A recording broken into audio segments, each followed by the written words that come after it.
If one day you woke up and discovered that your 15 years of studying had passed by, only to be things happening in a dream, how would you feel? That is exactly what happened to the male lead, Se-hyuk.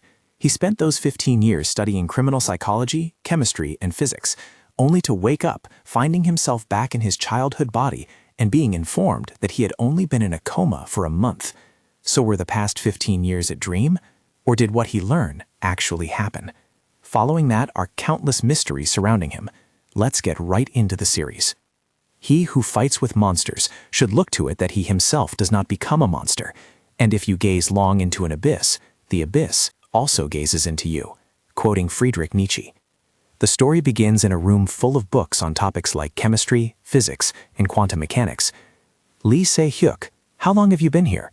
A voice rang out, waking the male lead from his diligent study thoughts. 180 months, exactly 15 years.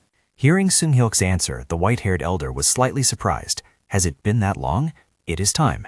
As soon as he finished speaking, Sung-hyuk suddenly heard voices resonating inside his head. Wake up, eyes, mind. Sung-hyuk, you hear that sound, don't you? Sung-hyuk did not deny it. What was that sound? It was like someone's voice. Do you remember, Sung-hyuk? 15 years ago when you first came here, you were just a child, but your eyes were filled with despair. You came to me and said that you wanted to find the answer. Since that day, you studied as if your life depended on it. Criminology, psychology, physics, physiology, and many other fields. 15 years just to find the answer. The answer you have always been searching for. Have you found it here? The answer I have always been searching for? Sung-hyuk looked bewildered, as if he still did not understand what the old man was trying to say. Shall we shake hands, Sung-hyuk? A handshake between two people of 2 generations took place. It was truly warm. On the journey to find the answer you have always been seeking, you will have to face yourself, the version that is turned into a monster. Perhaps midway you will lose your way, but do not forget that there is still warmth flowing in your hands like this. Open your eyes. The answer you are looking for is not here. Step out into the world out there and find the real answer. As soon as the old man finished speaking, Sung-hyuk felt like a lightning bolt struck his ears, his body enduring countless currents of electricity running through it. Sung-hyuk, can you hear me? How are the vital signs? The patient's respiration and heart rate are returning to normal. Dr. Ian, please call Professor Kim for me. Open your eyes, please. Open your eyes, Sung-hyuk. A bloodied face appeared before Sung-hyuk's eyes. This time, Sung-hyuk had truly opened his eyes, but the scene before him was completely different from what had just happened. This was actually a hospital bed. Sung-hyuk looked around in bewilderment, realizing his hand was attached to many medical devices for IV fluids. Furthermore, why was his arm that of a child? Why am I in a child's body? I've been an adult for a long time. Before this, I was with the doctor. So which one is real? Could it be that what happened before was just a dream? The little one is awake. As soon as Sung-hyuk woke up, a professor rushed over to check the situation. You're really awake, thank goodness. Do you feel dizzy, nauseous, or anything similar? I'm fine, Sung-hyuk replied. That's not important. May I ask how long I've been hospitalized? The 2 doctors looked at each other and gave an answer. A little over a month, it seems. 1 month? Was I in a coma? No oxygen mask means my body is still functioning normally to some extent. Hearing Sung-hyuk mutter to himself, the professor stepped forward. Oh, it seems you were very interested in medicine before, weren't you, Sung-hyuk? Of course, Sung-hyuk couldn't tell the professor that he studied medicine in that dream, so he could only make up an excuse that he had a great interest in medicine. Is that so? Then surely you also want to know what state you were in during your coma, right? This is also a new case for me, so I am very curious. But first, listen to what I have to say. Throughout your coma over the course of a month, we observed a repetitive brainwave pattern. However, the overall trend changed little by little. For the first 10 days, theta and FM theta waves appeared alternately. During the next 10 days, it was mainly beta waves, occasionally mixed with theta waves. In the last 10 days, brain waves stabilized and alpha waves appeared. Can you tell me what this means? The FM theta waves in the first 10 days are brain waves that occur when a child imagines and creates. The beta waves in the next 10 days appear when an adolescent solves problems and thinks critically. The alpha waves in the last 10 days appear when an adult teaches what they have learned and increases efficiency. After giving the answer himself, Se-hyuk suddenly startled, recalling the question from the doctor in the illusion. How long had he been here? 180 months, exactly 15 years. That means his brainwaves had changed, exactly like a child growing up into an adult. It was as if the 1-month period had stretched into 15 years, so it wasn't just a dream. Hearing this, the professor laughed in amazement. How can a kid understand this so clearly? Truly amazing. The professor's laughter was so loud that it startled other patients nearby. It seemed he was overly excited. A moment later, Se-hyuk went to the restroom to wash his face. Looking at himself in the mirror, he remembered how he fell into the coma. It was a day when snow covered the streets more than 30 days ago. Se-hyuk, with a body full of injuries, was being grabbed by the collar and dragged into a car by a man. That was none other than his father. "Are you trying to lecture me? Get in the car now." On the way, Sung-yup kept reminding his father to drive slowly because the road was slippery and he was drunk, but in return, he only received terrible verbal abuse. "Shut your mouth, you piece of trash. You're going to the police station to testify that that bastard stabbed your mother, do you hear me?" Just then, a figure appeared in front of their car. In a panic, the father hastily swerved the steering wheel, causing the car carrying the father and son to plunge straight down the stairs and crash into a wall.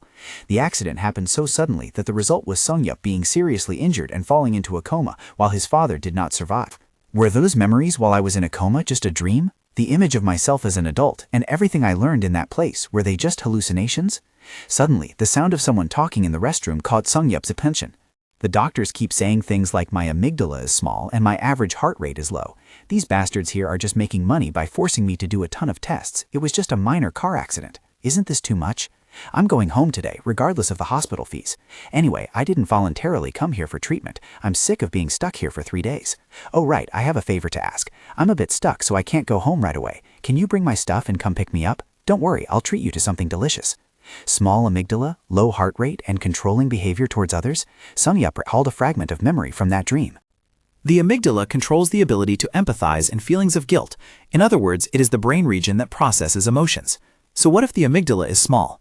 It means that the person is likely to lack emotions compared to a normal person, and if combined with a low heart rate, they may not feel fear. In that case, they might loathe the boredom of life, and thus they will seek out strong stimuli that make their heart beat fast, such as murder, for example. As Sung-yup thought about this, the person in the restroom stall came out. Upon seeing Sung-yup, he immediately walked over with a cigarette in one hand and greeted him. "Oh, is the little kid allowed to walk around already? You don't recognize me, do you?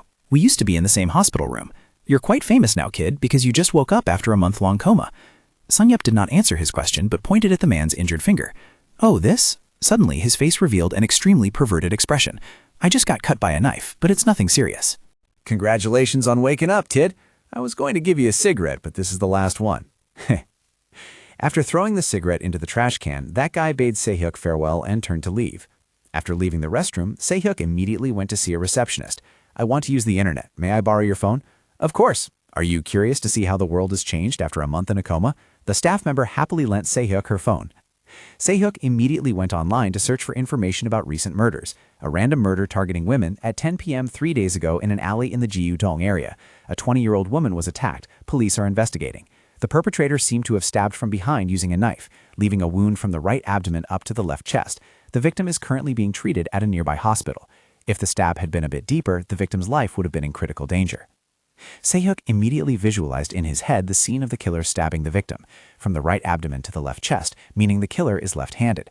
The guy earlier in the restroom was also left-handed, and the time he was hospitalized also matches exactly 3 days ago. Based on what he had learned in his dreams, the probability that that man committed the murder or attempted murder is 99%. "Thank you for lending me the phone." Sung-yup obediently returned the phone to the receptionist.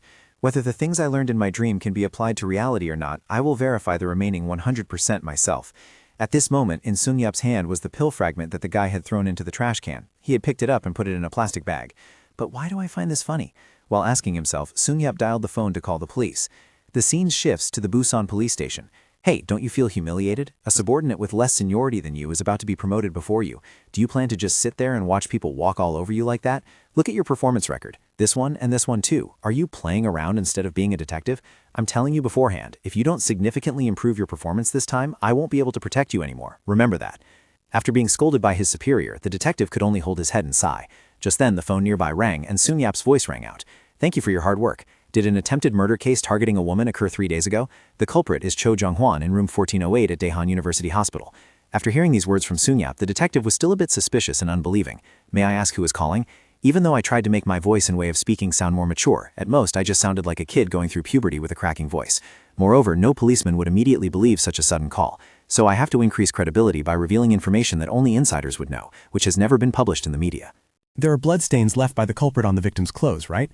The culprit cut his hand when the knife slipped during the stabbing, so blood got onto the victim's clothes. The culprit injured his left index finger. He is very likely to have committed similar crimes in this area before. The previous cases were just rehearsals, but from now on there is a high possibility it will turn into serial murder. The fact that the other party hasn't hung up yet means he doesn't think this is just a prank call. Now I just need to throw a decisive bait with this line. I have the cigarette butt the culprit smoked. If you compare the DNA with the bloodstain on the victim's clothes, you will have concrete evidence. I've given a reason forcing the other party to act immediately, leaving him no time to hesitate. The culprit will be discharged from the hospital today. If you don't catch him today, it will be very difficult to find him later. This is Se-hyuk's second bait. Detective, don't miss this opportunity. This is a golden chance to catch someone who could become a serial killer. After saying that, Se-hyuk immediately hung up, leaving the detective bewildered, unable to believe what he had just heard with his own ears.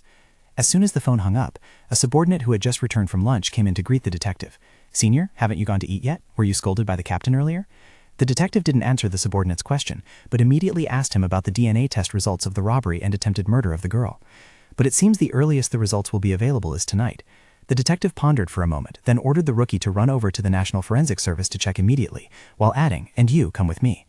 Very quickly after that, at Daehan University Hospital, the detective had arrived. Seeing him and his subordinate enter, Seong-yup stood outside the door and smiled slightly, a smile full of hidden meaning. "Hello, we are the police. Is there a patient named Cho Jung-hwan in room 1407? We received a report that patient Cho Jung-hwan is the culprit of a murder case that happened 3 days ago." Hearing this, the receptionist knew it was serious and immediately went to check. Meanwhile, Seong-yup approached the detective from behind, handing him a cigarette butt wrapped in a plastic bag. "Earlier, a guy asked me to give this to the police when they arrived. As for the information about the mysterious brother, of course Seong-yup did not reveal any more. After all, it was an excuse he made up. Are you looking for patient Cho Jung-hwan? I am his attending physician." At this moment in Ward 1407, Cho Jung-hwan had put his clothes back on. He was ready to be discharged. Looking at his injured finger, he recalled a very stimulating memory. At that time, it would have been nice if the knife had gone a little deeper. Then the detective and his subordinate were led by the attending physician to room 1407 to meet Cho Jung-hwan. On the way, the subordinate kept wondering, "Senior, isn't it too risky to carry out an emergency arrest based on just one report call? What if the DNA on the cigarette butt doesn't match? If we don't find evidence within 48 hours, we're dead meat. The captain has been very stressed lately." Of course, this detective was also carrying a heavy burden and pressure, but this was an opportunity for him to turn the situation around. "I will take full responsibility, so you just follow my lead." The door to room 1407 had just opened, but Cho Jung-hwan's bed was completely empty. According to the other patients in the room, he had just grabbed his bag and left, claiming he had been discharged, even though he clearly hadn't completed the discharge procedures yet. Realizing the situation was amiss and that the culprit might have sensed danger and fled early, the detective immediately turned around to give chase. At this moment, Cho Jung-hwan was leaving while talking on the phone with a friend. "You're here, right? Did you bring everything I asked for? I'm coming out now. You're driving the white SUV, correct?" The moment Cho Jung-hwan was about to step out of the hospital entrance, a voice rang out. "How can you leave the hospital without paying your bills?" The man turned his head to look. The person speaking was none other than Se-hyuk. It's the vegetable kid, but what are you talking about? Who told you I haven't paid my bills? And what are you doing here, kiddo?" "What am I doing here? I'm looking for you. There's something I really want to ask you. Hey, what did it feel like back then? The feeling of stabbing that knife into that woman's stomach." Looking into Se-hyuk's eyes as he asked this question, Cho Jung-hwan felt no fear. On the contrary, it was as if he had found a kindred spirit. "Oh my, what the hell is this? You're not a normal kid, are you?" "That's right, it's those eyes. You want to know that feeling? The slight vibration spreading to the fingertips when the blade got stuck in the coccyx amidst the flesh? That feeling was exquisite." Se-hyuk immediately cut him off. "Stop deluding yourself. Do you think you'll become someone special just because you stabbed someone with a knife? You stabbed from behind because you didn't have the courage to face them directly. You are a coward. Seeing just one woman scared you enough to run away, only to get yourself hit by a car." Cho Jung-hwan immediately flew into a rage and grabbed Se-hyuk by the collar. "Fuck this little brat. You dare look down on me? A punk who doesn't know the immensity of heaven and earth. Let me teach you a lesson." But before Cho Jung-hwan's hand could strike down, he was forcefully and roughly grabbed by the arm by the detective. Seeing the wound on his left index finger, the detective immediately recalled every word of the report previously given by Se-hyuk. It matched perfectly. "You are Cho Jung-hwan, right? We are the police. You are currently under emergency arrest. You have the right to remain silent and the right to an attorney." Seeing the situation go south, Cho Jung-hwan went berserk, shoved the detective to the ground and turned to run. But as he ran past Se-hyuk, the kid stuck his foot out to block the way, causing him to stumble and fall right there. Thus, Cho Jung-hwan was officially arrested. Even though he screamed that he was a patient, it changed nothing. Before leaving, the detective looked towards Se-hyuk with a mind full of thoughts. He ordered his subordinates to escort Cho Jung-hwan to the car first. "Hey kid, the brother who gave you this cigarette butt, did he say anything else?" Se-hyuk hadn't had a chance to answer when his attending physician appeared. "What's wrong? I am this kid's attending physician." "Ah, we are police. We came here based on a report call. This child met the informant, so we just wanted to ask a few questions. After reassuring the doctor that he was completely stable, Se-hyuk turned to speak to the detective. Detective, that brother told me this. Jo Jong-won has a small amygdala and a low heart rate. He has a tendency toward antisocial personality disorder, always wants to control others, and is currently in a state of depression. That is the initial characteristic of a serial killer, the depression he experiences after his first assassination or attempted murder. When he risks doing it but doesn't feel the satisfaction he expected and even feels terrible, depression will set in. The problem is that to overcome that depression, he will commit the next crime, and this time it might not just stop at attempted murder. If the next one is successful, he will continue offending, repeating it over and over, and soon Jo Jong-won will become a serial killer. If we let Jo Jong-won go free, there will definitely be many more victims. That is all that brother told me. After Se-hyuk finished speaking, the attending physician called a nurse to lead him back to the ward to rest. He didn't want a kid like Se-hyuk to be exposed too much to this murder business. Doctor, are this kid's parents in the police force? The detective asked hurriedly. No, the boy's parents have both passed away. The detective sank into thought. But can a child remember every single word a stranger said so clearly and repeated exactly? No matter how I look at it, it seems like those things were analyzed by the kid himself, like a criminal psychology expert. A few days later, breaking news was announced. Next report, the suspect in the recent attempted murder case involving women has been officially arrested. The culprit is a young man surnamed Do, over 20 years old, living in the same area. He used a kitchen knife about 25 centimeters long to stab a woman, hitting below the left breast, and then fled. Currently, the police suspect this young man surnamed Do is also responsible for many other cases. The police department is concentrating on investigating attacks on women around the Gangdong area. What I learned while in a coma is actually useful in real life. Then it wasn't just a trivial dream, was it? A moment later, Sung-yup was given a bag of snacks by a nurse, filled with all kinds of sweets that children usually like. But for an adult in a child's body, naturally, Sung-yup had no interest in these things. Fortunately, another female patient looked at the pile of food in Sung-yup's hands with longing eyes. Conveniently, he gave the little girl everything. The little girl happily accepted the pile of food from Sung-yup. Thank you, kind brother. Just seeing the smile on the girl's face, a memory suddenly returned to Sung-yup's mind. That person also used to call Sung-yup brother. Next came the image of a girl with a bloody body appearing in Sung-yup's mind. After that, a faceless man with the distinguishing feature of a prominent gold tooth appeared. What is this? Is this a memory or just delirium? Delirium means hallucinations or memory disorders. This symptom can certainly appear after waking up from a coma, but if it were purely delirium, would it be accompanied by such heart-wrenching pain? Is my mother really dead? Do you know, it's all because of you, Se-hyuk. Suddenly, a black wolf with a hideous face appeared in front of Se-hyuk, but for some reason, it was crying. Seeing Se-hyuk suddenly standing there crying alone, a nurse ran over to ask with concern. What's wrong, Se-hyuk? I called you repeatedly, but you didn't answer. I have somewhere to take you. Professor Kim wants to see you. Se-hyuk agreed to follow the nurse, but after taking 2 steps, he turned his head back to that spot. Now there was no wolf there at all, only his own reflection in the mirror. At the reception desk, 2 other staff members were looking at him and discussing. Speaking of which, is Se-hyuk being discharged today? That's right. It feels like just yesterday he was in the emergency room, and now it's time for his discharge. When I first saw the kid, I was truly shocked. The bruises from being beaten were more numerous than the injuries from the car accident. One look and you knew he had been a victim of domestic violence. What kind of drunk father drives with his child? Did he intend to commit suicide with the kid? Luckily, the boy is still alive because he was wearing a seatbelt. I heard his father wasn't wearing a seatbelt, and the boy's mother also died in a traffic accident half a year ago. It's just one misfortune after another. I feel so sorry for him. I wonder what will happen to Se-hyuk after he's discharged. Will anyone adopt him? Haven't you noticed that no one has visited him the entire time he's been hospitalized? In principle, he would have to go to a shelter or an orphanage, but fortunately, Professor Kim has decided to adopt him. Professor Kim is single and has a lot of assets. For Se-hyuk, this is truly a turn of fortune. I'm actually even jealous of Se-hyuk. The scene shifts to another location. At a street corner, a little blonde girl is playing with a cute kitten. Hello, Boja, are you feeding the cat? You're such a good girl. Where are your parents? A mysterious person suddenly appears behind the little girl, asking solicitously. My dad went to work, and my mom is at the supermarket. Boja replies innocently, without thinking much. Is that so? Hearing this, the person smiles sinisterly.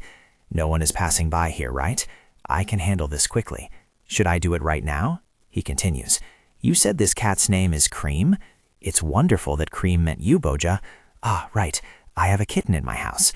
It seems to have no mother and is shivering from the cold. Do you want to raise it, Boja? I don't have cat food, so I can't keep it. Hearing this, little Boja becomes excited. Really? Can I really raise it? Of course, but you must keep it a secret that I gave you the cat. The kitten is very weak, so it needs to be kept warm immediately, otherwise it won't survive. But can the kitten eat cat food? As she asks, the stranger leads Boja to his house. The scene shifts back to Daehan University Hospital, inside Professor Kim Min-woo's office. In front of Se-hyuk are many cans of soda prepared by the professor.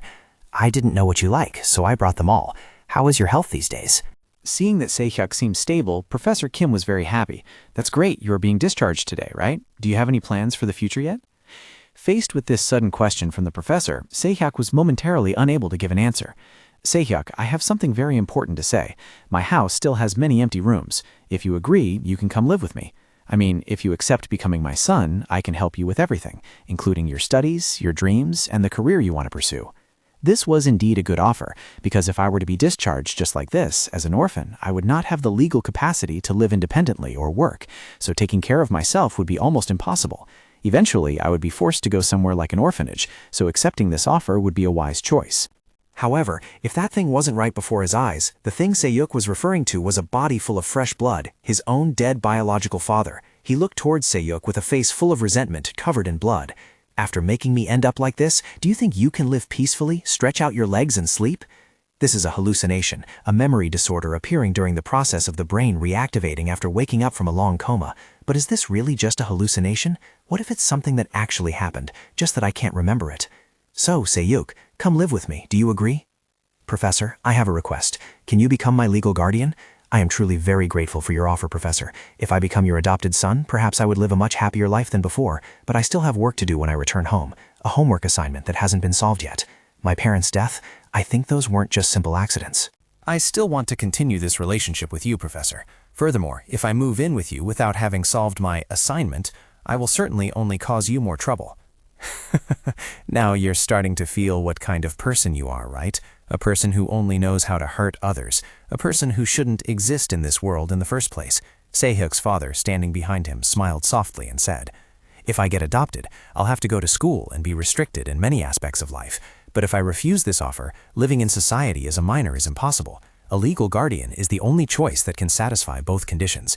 Professor Kim fell into deep thought for a long time. Do children this age usually think so deeply? Is the boy not afraid of living alone? And I also don't know how to persuade a child who speaks so maturely. Se-hyuk, no matter how I think about it, I cannot agree to let you go home alone like that. But you seem different from ordinary children, so I want to trust you this once. All right, I will become your legal guardian, but I also have one condition. Here, take this. As he spoke, Professor Kim handed Se-hyuk a phone. The condition is that you must report your current situation to me every day. Actually, I prepared this gift waiting for your discharge, but I didn't expect to use it in a situation like this. Every month, 300,000 won will be transferred to the card on the back. If it's not enough, just contact me. Se-hyuk, you said you wanted to continue the relationship between us, right? Me too. I also want to cherish this relationship. So I hope Se-hyuk won't think that he is lonely and can trust and rely on me at any time. And isn't it true that if we have a debt relationship like this, you will actively contact me more often? If you find it a burden, remember to pay it back later, with interest included. Se-hyuk was truly touched by the love Professor Kim bestowed upon him. He promised himself that he would definitely repay this kindness to the professor in the future. So, let's shake hands, Se-hyuk. A handshake between the respectable old professor and a young boy with an adult soul took place in the office. This handshake reminded Sung-yup of the professor in his dream. He had also praised Sung-yup's hands for being very warm. A moment later, Sung-yup got off a bus after being officially discharged from the hospital, carrying a bag full of various foods. It turned out that before Sung-yup left the hospital, the entire nursing staff there had held a celebration for his discharge. Right at this moment, a mother frantically running to find her daughter passed by, continuously shouting her daughter Bora's name. "Are you Sung-yup? Have you seen my daughter Bora?" Upon hearing the name Bora, Sung-yup felt as if he had been struck by lightning. Another fragment of memory resurfaced in his mind. "Are you hungry? Eat quickly before it gets cold." That bastard beats his own child every day. At the very least, don't let the kid starve. What kind of father is he? He's truly a beast. How hungry must one be to get that skinny? During that meal, Se-hyuk was even given a cake by his friend Bora. That smile and innocence had ingrained themselves deep into Se-hyuk's mind. "Can you hear me, Se-hyuk? I'm looking for Bora everywhere, but can't find her." Se-hyuk immediately asked Bora's mother for information about the girl. When did she go out and what for? Probably around 4:30 p.m. She said she was going out for a bit to feed the cat named Cream. It's a stray cat that Bora cherishes. The cat usually comes to the front of the house at that time, so Bora just needed to go out to feed it. Usually whenever I call, she comes back immediately, but today, after I went to the market for a bit, I couldn't contact Bora anymore. Bora has been keeping her phone with her all the time lately to take pictures of the cat to show off to her friends, hasn't she? Yet her phone is currently turned off. Everything is completely different from Bora's daily habits, causing a sense of foreboding to rise within Sayak. Anyway, Sayak, you haven't seen Bora, have you? I have to go look for her. If you see Bora anywhere, let me know immediately. Sayak suddenly pulled Bora's mother's shirt back. Wait, you should report it to the police first. Bora is someone who always returns immediately when called, yet it's been over an hour and she still hasn't returned, and her phone is off too. If this is a kidnapping, the remaining time is very short. In kidnapping cases, the probability of being murdered within the first 3 hours is 75%. Time is of the essence, so please report to the police first, then we will go look for Boja together. Boja's mother panicked upon hearing this. She immediately trembled as she took out her phone to call the police. Hello? My daughter went out and hasn't returned yet. She is 9 years old. Her name is Boja. Upon hearing this, the police simply assumed a little girl was playing in a friend's house. After all, for a child of that age missing for only over an hour, no one would bother searching. But my daughter only went out for a bit to feed the cat. Nothing like this has ever happened before, and now her phone is turned off too. What, do you mean I just have to sit here and wait? She is only 9 years old. Seeing that the police seemed unwilling to resolve the case, Saehyuk sighed and immediately took out his phone to call Professor Kim. Professor, I have a favor to ask. I think my friend has been kidnapped, but even though we reported it to the police, they don't want to investigate. They just think it's a case of a child running away to play. Can you help me, Professor? A man over 50 who is a leading professor at a hospital like him surely has extensive connections in the upper class. Perhaps he knows a lawyer or a high-ranking official. Professor Kim immediately agreed upon hearing this. All right, I understand. Give me the address there. While waiting, Saehyuk reasoned. Although the probability is very low, it is possible that Boja accidentally met another friend today and is at their house, or perhaps her phone ran out of battery. However, considering her habit of feeding the cat exactly at 4:30 p.m. every day, the likelihood of Boja going out with a dead phone is almost non-existent. Furthermore, this area has almost no security cameras and has many hidden spots prone to crime, so considering the possibility of a homicide is completely reasonable, especially regarding the place where the crime might have occurred. Saehyuk's eyes immediately focused on a spot that could be where the culprit met Boja. He immediately ran towards it. Ma'am, I will go check the area around Boja's house. Please wait here. Another memory rushed back into Saehyuk's mind. It was when he had just been beaten severely by his father and had to miss school. Boda ran up to ask Saehyuk why he refused to go to school. When she saw Saehyuk's face covered in bruises, she understood the reason. She immediately invited Saehyuk to her house. That friendly smile was still imprinted in Saehyuk's mind. Please, let nothing happen to you, Boda. At this moment, in a certain room, Boda's phone lay smashed to pieces on the floor. Saehyuk quickly arrived in front of Boda's house. This was not a road where kidnappings by car could easily occur. The culprit was very likely someone living nearby, within walking distance. The cat food bowl was still intact and hadn't been moved, so the possibility was that Boda was lured away rather than kidnapped by force, which meant it was someone acquainted with Boda. There was a high probability that it was a man living alone near Boda, because if he lived with others, kidnapping Boda would be harder as it would be easily detected. He was likely unemployed or only worked temporary jobs, and there was a high probability that he had no appeal to adult women.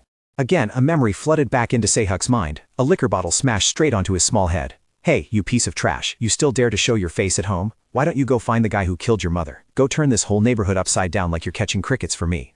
Useless brat. I don't know why someone like you was even born. Because I lived with a violent father, thanks to that I memorized who lived in this neighborhood, what they did for a living and who they knew. Recall it now, Lee Saehyuk. An acquaintance, a man living alone, seasonal laborer, nothing attractive to adult women. That's right, based on these characteristics there are two suspicious subjects. Among them, the one living closest to Boja's house is him, Oh Jung-tae. Oh Jung-tae, 35 years old, lives alone, mainly does manual labor and likes to drink. I've seen him drinking with my father a few times. This is Oh Jung-tae's place. Saehyuk discovered that his door was locked, thus the suspicion grew even larger. Inside the room, the culprit was smiling with extreme satisfaction and filled with guilty pleasure. Looking at the small prey being controlled in front of him, he could barely contain himself. Just then, a rapid knocking sound rang out from outside his door. The person knocking was none other than Saehyuk. He was enjoying toying with his prey, intentionally stalling for time. I must make him let down his guard using a child's voice, making him feel the urge to quickly remove the obstacle. Saehyuk knocked repeatedly while continuously using a kid's voice to call inside. Uncle Jung-tae, it's me, Lee Saehyuk. I have something to tell you. Please come out here with me for a moment. From inside the house came Oh Jung-tae's annoyed response.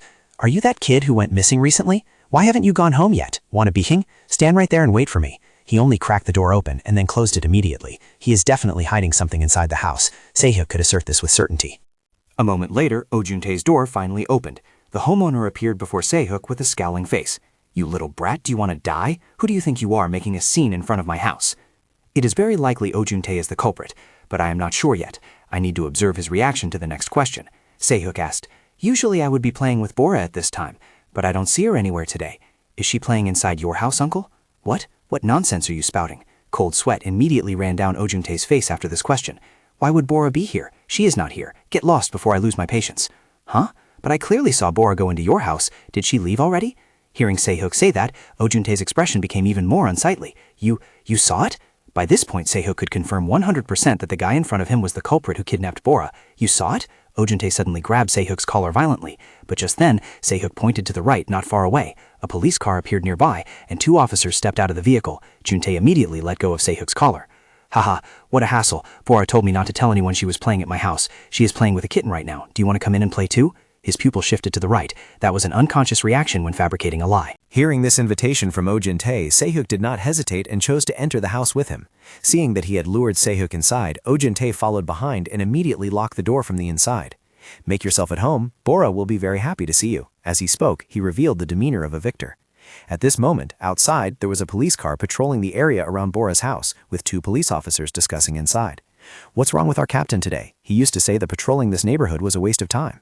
Could it be that he's under pressure from superiors? I heard the General Bureau contacted him. Anyway, we just need to follow orders. Stop the car over there. Let's take a quick look around this area, then head back for a cup of coffee. Then the 2 police officers got out of the car, just as Se-hyuk and that guy Oh-Jun-tae were standing and talking in front of his house. Actually, Se-hyuk intentionally entered the house following Oh-Jun-tae. The important thing now was that he had to follow the script in the man's head. The immediate goal was to confirm whether Bora was still safe first.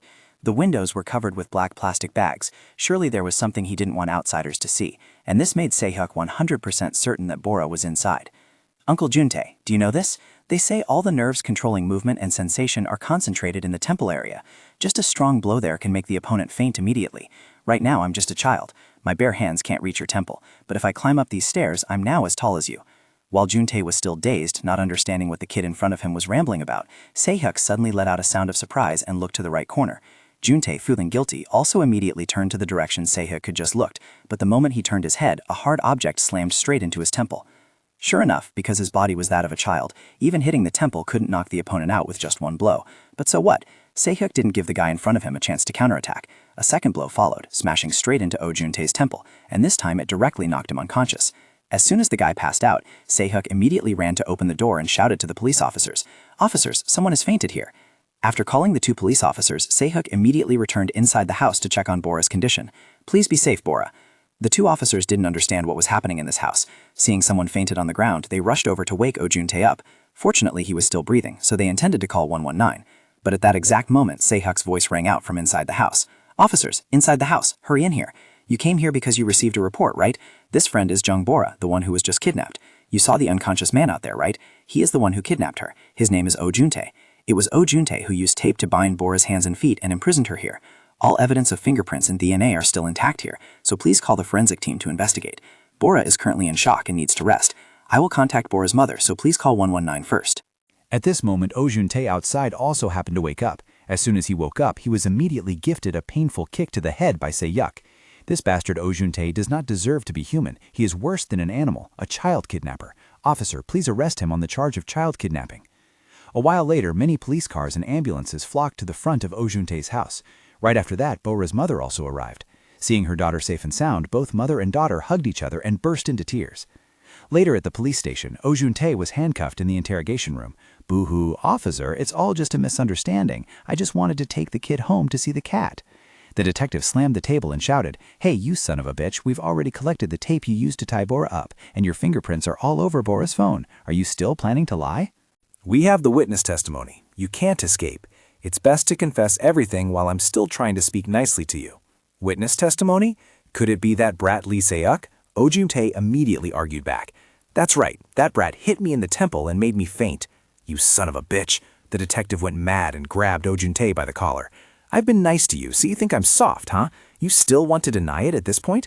A kid not even half your size hit you in the temple? Does that sound reasonable? You bastard child kidnapper. Guys like you are worse than animals in this world. After kidnapping little Bora, what were you planning to do to her? If you don't confess the truth, from now on I'll treat you like an animal." The 2 police officers in the back watched the detective's thunderous rage and swallowed hard. Senior has been really fierce lately. It was the same with the murder case last time, and now he volunteered to take this kidnapping case too. Can a person change so suddenly? Anyway, thanks to that, the captain saved face, and the result turned out okay, right?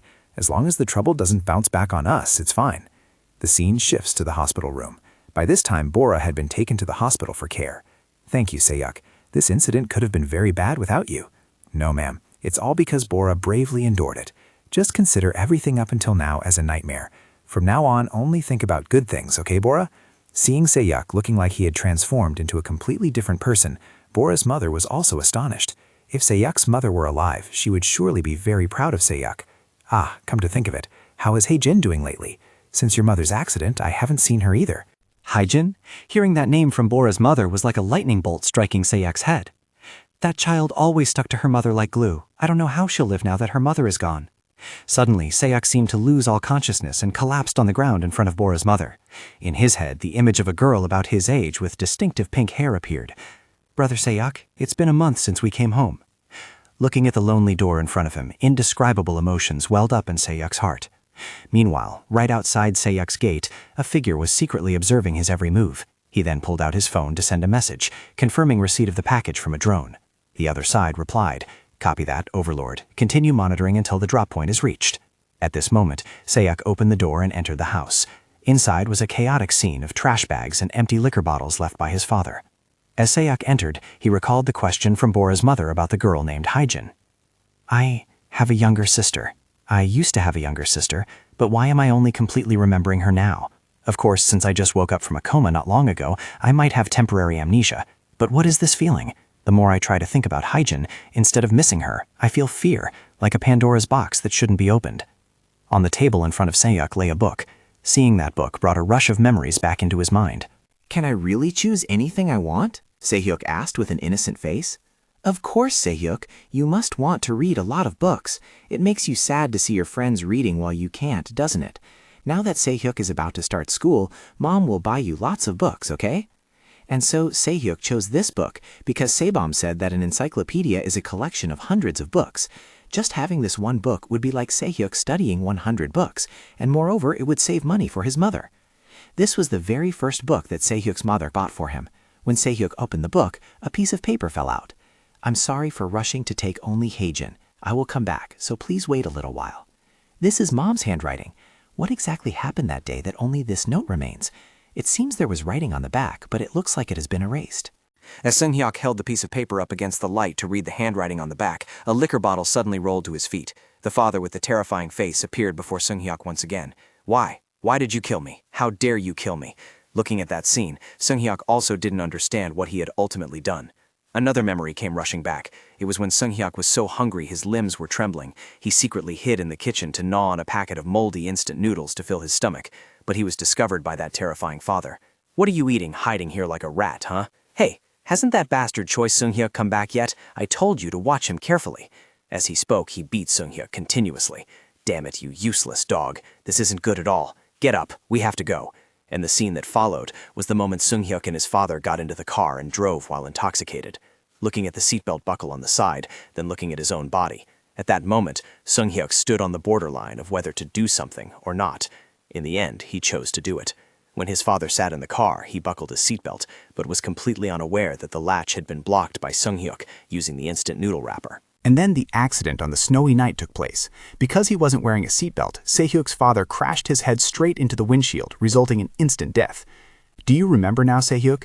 That's right. It was you who killed me. You are the bastard who murdered your own father. No, it's not like that, Seyhyuk suddenly screamed and rushed out of the house. Outside the door, the mysterious watcher saw Seyhyuk rushing out, so he hurriedly threw away his unfinished cigarette and chased after him. At this moment, Seyhyuk's mind was filled with chaotic thoughts. Am I a murderer? Did I really kill my father? When passing a mirror, he did not see his own reflection, but a wolf, a black wolf with a ferocious face. In a panic, Seyhyuk unconsciously stepped back in fear, accidentally bumping into a passerby. But when looking back into the mirror, everything returned to normal, and the wolf had disappeared. However, because of this, Seyhyuk discovered that someone was following him. From his door to here, that person had been closely tailing him. Then, Seyhyuk lured the stalker to chase him into a dead end. When the man arrived, only Seyhyuk's jacket was left there. The person was nowhere to be seen. Just as the man bent down to pick up the jacket, wondering where Seyhyuk had gone, the boy suddenly appeared behind him with a piece of glass held against his neck. Freeze. This is the carotid artery. Just stabbing 3 centimeters deeper will cause instant death. If I were you, I wouldn't do anything stupid. You only have one life. Put both hands on the ground where I can see them. Seeing that Se-hyuk was serious, the man had no choice but to obediently place both hands on the ground as told. "Why are you following me?" As soon as the man replied that he was just passing by, the shard of glass in Se-hyuk's hand pressed a bit deeper. When someone lies, a hormone called catecholamine is secreted. It increases blood pressure and makes the heartbeat faster. Right now, your carotid artery is pulsating a bit faster. If I cut a little deeper, your blood will spurt out in waves, so it's better to tell the truth before that happens. What the hell is this? Is this kid really a child? No, I'm really going to tie at this rate. All right, kid, loosen your grip a bit. I'm just following orders from the higher-ups. Someone designed and planned all of this, luring you to a certain location and then killing you to make it look like a staged traffic accident. The goal is to make money. I don't know the details. They just said there's a lot of money to be made. Whether old or young, poor or miserable, they said they could squeeze us like milking cows, down to the marrow. Not just you. I've known about your family for a long time. Se-hyuk became suspicious upon hearing this. Are you the one who murdered my mother? The man didn't admit it, feeling that he was being accused of something he didn't do. Se-hyuk then deduced. Then the person who murdered his mother was his father, because he had managed to see the erased writing on the piece of paper his mother left behind. Bingo. Your father is the one who started this. My father is deeply involved in my mother's death, but he isn't the type of person who could devise a plan like this. Then the one who plotted the plan and dragged him into it is someone else. Tell me everything you know about the person behind all this. The guy hurriedly shouted, I don't know much. I just receive orders over the phone and follow them. I've never met that person face to face. Se-hyuk realized that his words were not a lie, so he demanded the man take out his phone and place it on the ground. The guy said he kept his phone in his pants pocket, but when he reached in, what he pulled out was a knife. A horizontal slash was swung towards Se-hyuk, but having anticipated it, he only suffered a slight scratch on his chest. Hey, you're dead for sure now, brat. But after a few seconds, the man bewilderedly realized that blood was spurting profusely from his neck. I only made a 1 centimeter cut. If you get to the emergency room right now, you still have a chance to survive. You'd better hurry. As for this phone, I'll be taking it. Having said that, Se-hyuk ignored the guy who was bleeding profusely, grabbed the phone and left immediately. After getting outside, he didn't leave right away but hid in a corner to observe, discovering that the guy was indeed alone, with no other accomplices. His phone was a 2G model, but it was locked. 2G phone passwords are easy to crack with a computer. However, the location and outgoing calls are very hard to trace, making it difficult to find the sender, which means even the henchmen might not know each other. Furthermore, the mastermind behind setting all this up is likely managing many small-scale organizations and holding key positions. Very quickly, Se-hyuk successfully unlocked the phone from earlier. There were no call logs, so only messages remained. Incoming message, check the minerals recovery date. Confirm the hospital where the drone son is staying, Daehan University Hospital, room 1407. Minerals recovery date equals discharge date, February 16th. Today is the minerals recovery date. Don't be late, wait at the hatchery. Has the drop point been decided? Currently contacting Vulture. Will notify as soon as the drop point is confirmed. Report when the drone son arrives. Confirm drone son arrived at the hatchery. Continue surveillance until arrival at Vulture's drop point. Drone son has left the hatchery, following him. Overlord, report current situation immediately. Why no answer? Do you copy, Overlord? Assuming this is insurance fraud for profit. Drone, in their words, refers to my family. Hatchery is my home. Minerals means money. Vulture is the car that will cause the accident. Drop point is the accident scene. Since it's hard to buy direct insurance for young children, they might be aiming to claim compensation through car or driver insurance. The younger the victim, the higher the estimated lost future income, so the compensation would be greater. But what makes me furious is that the person behind this can destroy the lives and families of others using codes that look like a joke, as if this were simply a game. And the fact that they are targeting me means they are also targeting Hae-jin. Although I really want to catch the ringleader right now, I must confirm Hae-jin's safety first. But how? This method only has a 50% chance of success. It's a crude method, but it's the only choice. Somewhere on the other end, someone received a message from the phone of the one called Overlord. Have you found Drone's daughter yet? This guy thought to himself, he's been silent this whole time, ignoring my messages, and now suddenly asks such a nonsense question? On this side, Se-hyuk immediately received a reply. I searched for Drone's daughter forever but couldn't find her because her mother hid her too well. But what the hell are you talking about? How is Drone's son Overlord? Se-hyuk breathed a sigh of relief upon reading this message. It meant his sister was still safe. Back on the other side, that guy received another reply from Se-hyuk. So you are the mastermind. He wondered, what the hell is this Overlord talking about? Not far from the big guy, a white-haired young man wearing headphones playing video games noticed something was up. He took off his headphones, turned his head, and asked, "What's wrong, boss?" "Is that you, Akira?" "It's nothing, just that damned Overlord sending me some very strange messages." Hearing this, Akira asked to see Overlord's messages, and the boss handed him the phone. After looking at it, Akira concluded, "Boss, you've been tricked. The person sending these messages isn't Overlord. It's definitely the drone's son." The boss was a bit confused. But isn't the drone's son only 9 years old? In previous exchanges, there was absolutely no mention of the drone's daughter, yet this person suddenly asked about her location. That means he wants to confirm whether we've touched the drone's daughter or not. This shows he must be very desperate. If it weren't a family member, this action would have no logic at all. And currently, the only relative that girl has left is her brother. The drone's son directly set a trap, and you took the bait hook, line, and sinker, boss. As a result, he managed to extract a gift. The boss still didn't quite understand. How could that kid get Overlord's phone? Did he find it when Overlord carelessly dropped it? You're wrong. He sent messages using the exact jargon we use, which means he threatened Overlord to extract information and then stole his phone. Have you forgotten what I did 3 years ago, boss? Isn't it completely normal for a kid to be able to do this? I was only 9 years old back then, after all. 3 years ago in an alley, when Boss was still a wandering romantic being chased by a group of people, he ran in here and accidentally bumped into Aki, who was only 9 years old at the time. Faced with Aki's question, "Do you want to live?" Boss felt insulted. What could a kid who still smells like mother's milk possibly do? What the hell are you babbling about? Go back to your parents. Don't stay here and invite trouble. But Aki coldly revealed that his parents were both dead. When saying that, his face showed no sign of sadness at all. "If I help you, will you follow my words? There are some people who need to be killed, the ones who murdered my parents. Choose. Do you want to live or die?" Just then, the people chasing Boss arrived, a group of fierce-looking men with full gear in their hands. The flashback ends, and Aki wakes Boss back to reality. "Boss, now that we've received a message from him, we should reply as well." It had been a long time since Boss saw such excitement on Aki's face. It seemed he had finally found a worthy opponent. On this side, Se-hyuk also immediately received a message from the opponent. "Nice to meet you, son of drone." Although it seemed he had been discovered, Se-hyuk showed no worry at all. On the contrary, he was smiling with satisfaction. Even though the daughter of drone hadn't been found yet, since they had been continuously dropping bait, it was only a matter of time before she took the bite. He is deliberately provoking me. His implication is that they can find the girl any time. If I want to stop them, just try.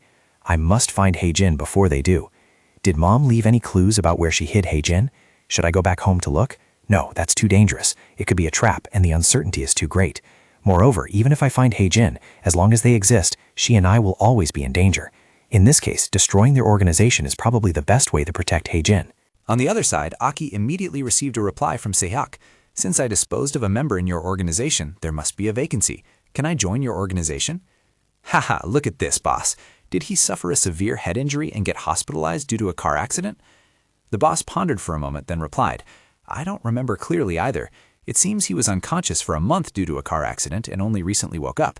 He was lucky to survive, so we can still use him as a cash cow. But why do you ask that, Aki?"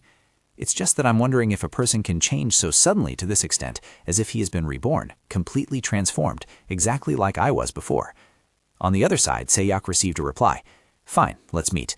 However, our organization isn't a place you can just enter whenever you want. You need to pass an interview. 2 p.m. tomorrow at the fountain in front of Mirai Department Store Square." The fact that he deliberately chose a crowded place means he is also wary of me. He is careful and calculating enough to lead an entire insurance fraud organization.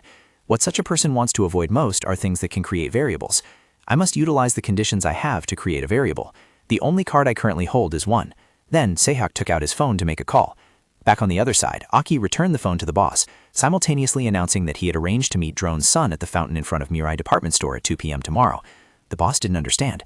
Why must it be a crowded place? Wouldn't it be easier to act in a desolate place? "Boss, I only play games I'm certain to win. Even though the probability is very low, the police or the Special Insurance Fraud Investigation Unit, known as SIU, might intervene. It's best that we minimize variables as much as possible. The possibility that Drone's son is intentionally setting a trap for us exists, even if that chance is only 1 in a million. Boss, we have a mole in the police force, right?" Sat there contemplating the prospect of clashing with Se-hyuk tomorrow. It was truly something to look forward to. Yes, this is Detective Kang Se-jun. On the other side, the detective who had once been helped by Se-hyuk to solve a case received a mysterious phone call. Hey, that's enough already. Are you guys planning to completely empty my wallet in the next round? You know how much a police officer's monthly salary is. Just how much more are you planning to eat? Detective Kang's subordinates were all beaming with joy. "Detective Kang, congratulations on your promotion again. But aren't we the staff of the people? We'll respect your wallet and won't ruthlessly clean it out like thieves." Faced with these well-behaved yet cheeky subordinates, Detective Kang could only sigh helplessly. They say enemies often come from within, and it's worse when they are all acquaintances. Do you think your turn will never come? Even though his mouth was scolding them, Detective Kang urged his juniors to quickly go in order. Before the group went in, he called back a man named Detective Wu. "Thank you. Even though I sometimes go a bit overboard, you still accepted everything and supported me. Thanks to you, I was able to make it to where I am today." "Hey, why are you being like this today? It's not like you at all, Junior. While everyone else was busy chasing achievements, you persisted in moving forward, relying only on your belief in justice, and that stubbornness has finally been rewarded. I'm proud of you, Senior Kang. Just then, Detective Kang's phone rang. The caller was an unknown number. It turned out the caller was Se-hyuk. Detective, do you remember the kid who gave you the cigarette butt that Jo Jung-hwan smoked at Daehan Hospital? Of course, Detective Kang remembered that boy clearly, because he had left a strong impression on his mind. Is something wrong? How did you get my number? I need your help. Please help me. Please don't hang up. Just listen to me for a moment. Se-hyuk intended to use the voice of a child to appeal to this detective's compassion. Last July, my mother died in a car accident. Although the case was concluded as a normal traffic accident, it was actually a deliberate murder to appropriate insurance money. That was the work of my father and an insurance fraud organization that seduced him into doing it. And today, those insurance scammers intend to kill me in a car accident. They have planned the exact same insurance fraud scheme that happened to my mother. Tomorrow at 2 p.m., I agreed to meet the leader of that insurance fraud group in front of Mirai department store. Even if just to silence me, they definitely won't let me go. Detective Kang heard this and was still a bit confused. No, wait a minute, kid. Then you just need to not go there, or report it to the adults around you and you'll be safe. Se-hyuk decided to exaggerate the situation. I can't. They are holding my sister hostage. If I don't go, they will kill my sister. Hearing that, Detective Kang understood. So what you are asking is to arrest the leader of that insurance fraud group tomorrow. Kid, I don't know if you understand clearly, but the police do not act before the incident happens. It's okay, Se-hyuk replied. You just decide and act the way you see fit, detective. Besides, I feel satisfied that this truth has been conveyed, because exposing the truth is a righteous thing to do. Detective Tang felt like Se-hyuk had scratched his itch with these righteous words. Surely tomorrow he wouldn't be able to stand by and watch. So, Kid Se-hyuk, can you tell me more details about the incident last July? Moments later, after hanging up the phone with Detective Kang, Se-hyuk thought to himself, tomorrow I will catch the mastermind using this license plate. Afterward, Professor Kim also called Se-hyuk. It seemed he was very worried about Se-hyuk's situation. On the other side, Detective Kang went back inside to find Detective Wu. There is something I want to ask. You said you have a close junior working in the insurance fraud investigation team, right? There is a matter related to insurance fraud that I need to know about, so I want to ask for that junior's contact information. Hearing this, Detective Wu questioned. That call earlier was from the kid you met at Daehan Hospital, wasn't it, Senior? Please don't do that. As he said this, Detective Wu's expression was truly serious. But just a few seconds later, Detective Wu's expression changed again. Haha, it must be because I'm a bit drunk. I'll send you the contact number of the SIU side later. By the way, you should come inside too. The party inside is incredibly fun. However, Detective Kang had lost all interest. He took a Visa card out of his wallet and handed it to Detective Wu. I'm going back to the station right now. Think of my wallet and remember to party moderately. Help me explain to everyone, okay? As soon as Detective Kang left, Detective Wu's face immediately darkened. He instantly pulled out his phone to make a call. Yes, is this the Internal Affairs Division of the National Police Agency? I want to report that a police colleague has accepted an illegal bribe. The next morning when he woke up, Aki lay in bed playing with his phone as usual. He stared intently at a photo of himself and his younger brother. Oh my god, that's too much. Why do you always win, Aki? I don't know how to practice. It's not like you come here to play with me every day, and racing against the computer is boring. Aki calmly replied, there is something called Ghost Mode here, a mode where my gameplay will be saved. Then you can race against my virtual version. Practice with this to improve your skills. When you can beat my ghost, then you will have a real final match with me. Hearing this, the younger brother became excited. Just you wait, Aki, I will definitely defeat you. Aki then left his brother there to practice, as he had to go to school now. A few days later, the younger brother finally came to find Aki, announcing that he had defeated Aki's ghost. But at this moment, Aki no longer had the mind to care about those things, because right now in front of the two brothers were countless corpses of their family members, bodies lying all over the ground, everyone covered in blood. Don't try to understand, you won't understand. But if you really want to know, find the answer yourself. And when you find the answer, come find me. Having said that, Aki decisively turned and left, leaving his younger brother crying miserably there. At this moment, Boss came to wake Aki from his memories. They were fully prepared and ready to head to Mirai department store.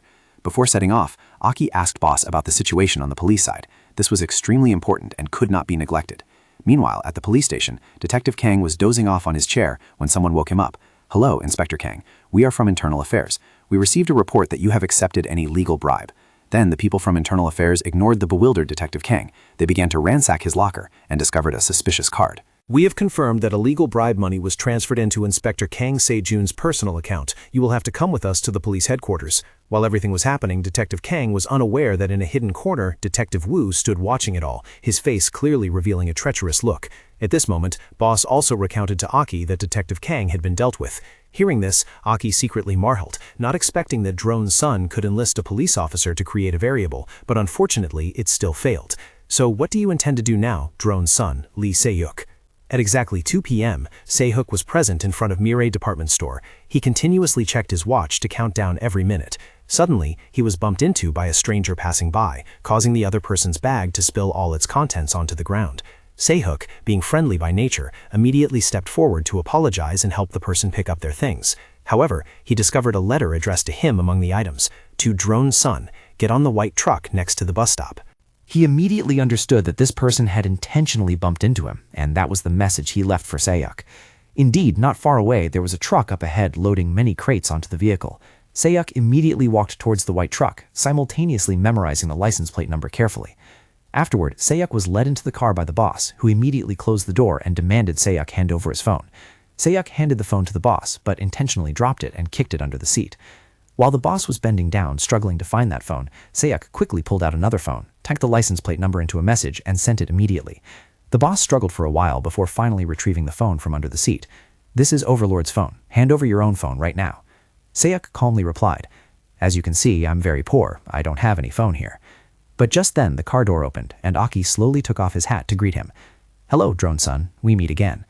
After Aki arrived, the boss voluntarily climbed into the driver's seat to move, yielding the seat opposite Se-hyuk to Aki. As soon as he sat down, Aki pulled out a gun and pointed it straight at Se-hyuk. "So, shall we begin the interview? Do you think this is a toy?" Seeing that Se-hyuk didn't seem afraid, Aki cocked the gun and fired a shot right next to Se-hyuk. The bullet immediately pierced the chair.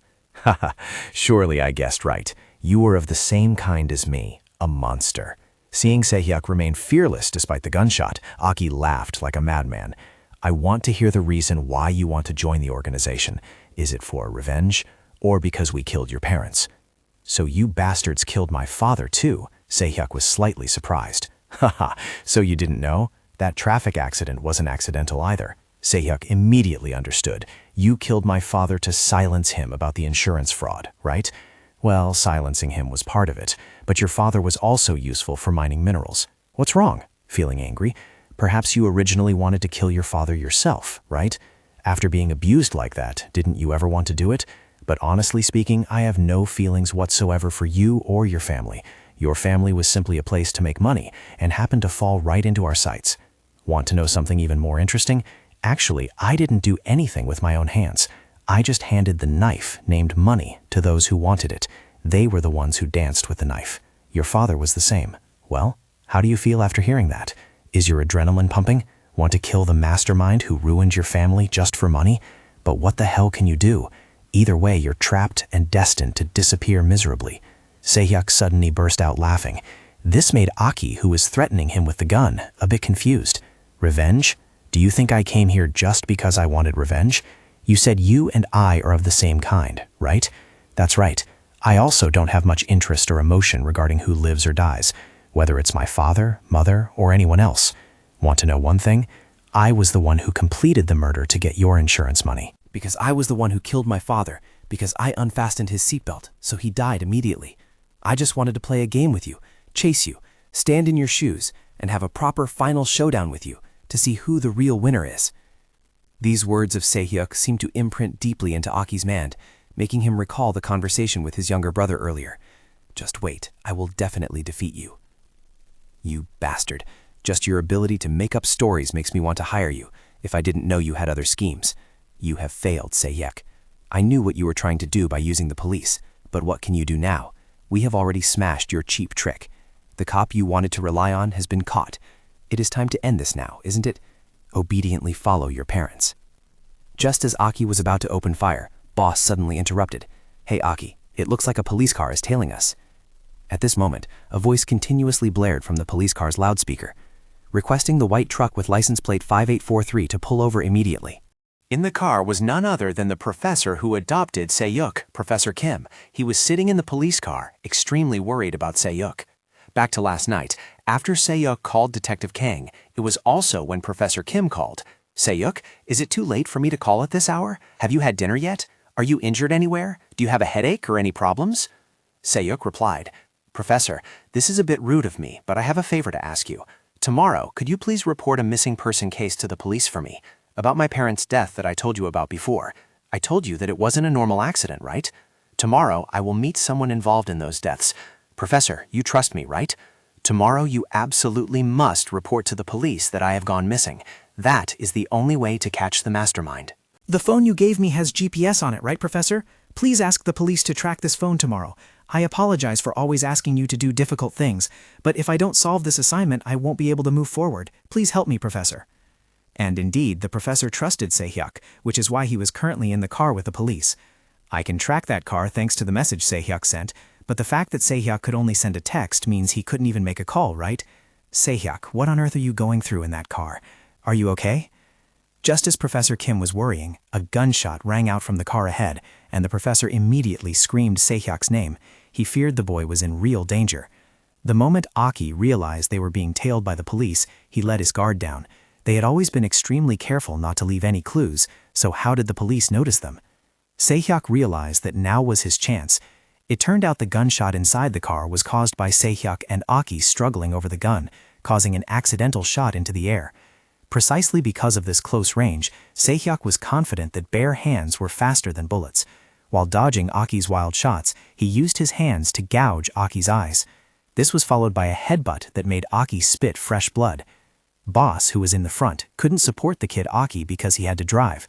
They were on a busy road with heavy traffic, and Boss nearly crashed into an oncoming car after being distracted for just a moment. As Boss swerved, the battle between Se-hyuk and Aki in the back remained intense. Aki, temporarily blinded by Se-hyuk, could only fire his gun blindly. Se-hyuk took advantage of this. He took off his jacket and threw it high into the air, and Aki immediately fired a barrage of bullets at Se-hyuk's jacket. By the time he could see clearly, he realized Se-hyuk had actually thrown a jacket at the boss, resulting in Aki shooting his own man in the arm. Because the boss was hit, he could no longer control the truck properly. The vehicle crashed through the guardrail and plunged straight down below the bridge. At this moment, inside the vehicle, the tables had turned. Se-hyuk had snatched the gun from Aki's hand. Although both were heavily injured, the outcome was all too clear. The hunter had become the prey. "I remember everything now. The day my mother died. What you bastards did." Se-hyuk. Oh, Se-hyuk. On a street bustling with passers-by, Se-hyuk's mother was running back and forth looking for him. Meanwhile, Se-hyuk was being held back by a group of thugs on the opposite side. "Your mom is right there. Why don't you call her? If you don't call your mom right now, your sister will be in danger. Don't believe me? Do you want me to show you the photo one more time?" Thus, under the pressure of those people, Se-hyuk had no choice but to call out loudly to his mother. Hearing Se-hyuk's voice, his mother immediately looked over and saw that he was being restrained by two thugs. Overwhelmed with worry for her son, Se-hyuk's mother rushed straight across the road. As a result, the car of those people, which was already lying in wait, revved its engine and slammed straight into Se-hyuk's mother. Everything happened right before Se-hyuk's eyes. When he ran to his mother's side, she was already gasping for her last breath. "Se-hyuk, listen carefully to what Mom is about to say. The place where your sister is staying is..." She only managed to say that much. Her lips moved to form the final sentence before she passed away right in front of Se-hyuk. "There is one thing for certain. I will never forgive you people." Oh, really? So you really want revenge? Despite facing a murderous Se-hyuk, Aki seemed not to be afraid at all. Suddenly, Se-hyuk's eyes changed. They became much sharper and colder than before, as if he had just turned into a completely different person. The moment he transformed, Se-hyuk showed no hesitation or wasted movement. He immediately opened fire, a bullet embedding itself straight into Aki's head. Fresh blood splattered from Aki's body, spraying onto Se-hyuk's face, covering his face, masking both that madness and resentment. A blink of an eye later, everything returned to how it was before. Se-hyuk looked as if he had just woken up from a hallucination. What was that just now? I clearly shot him, didn't I? Was that scene just an illusion? Seeing Se-hyuk bewildered, Aki in front of him hurriedly said, "Want me to tell your fortune? In the end, you will never have a normal life like others. That endless void will gnaw at you. No matter how hard you try, it will be useless.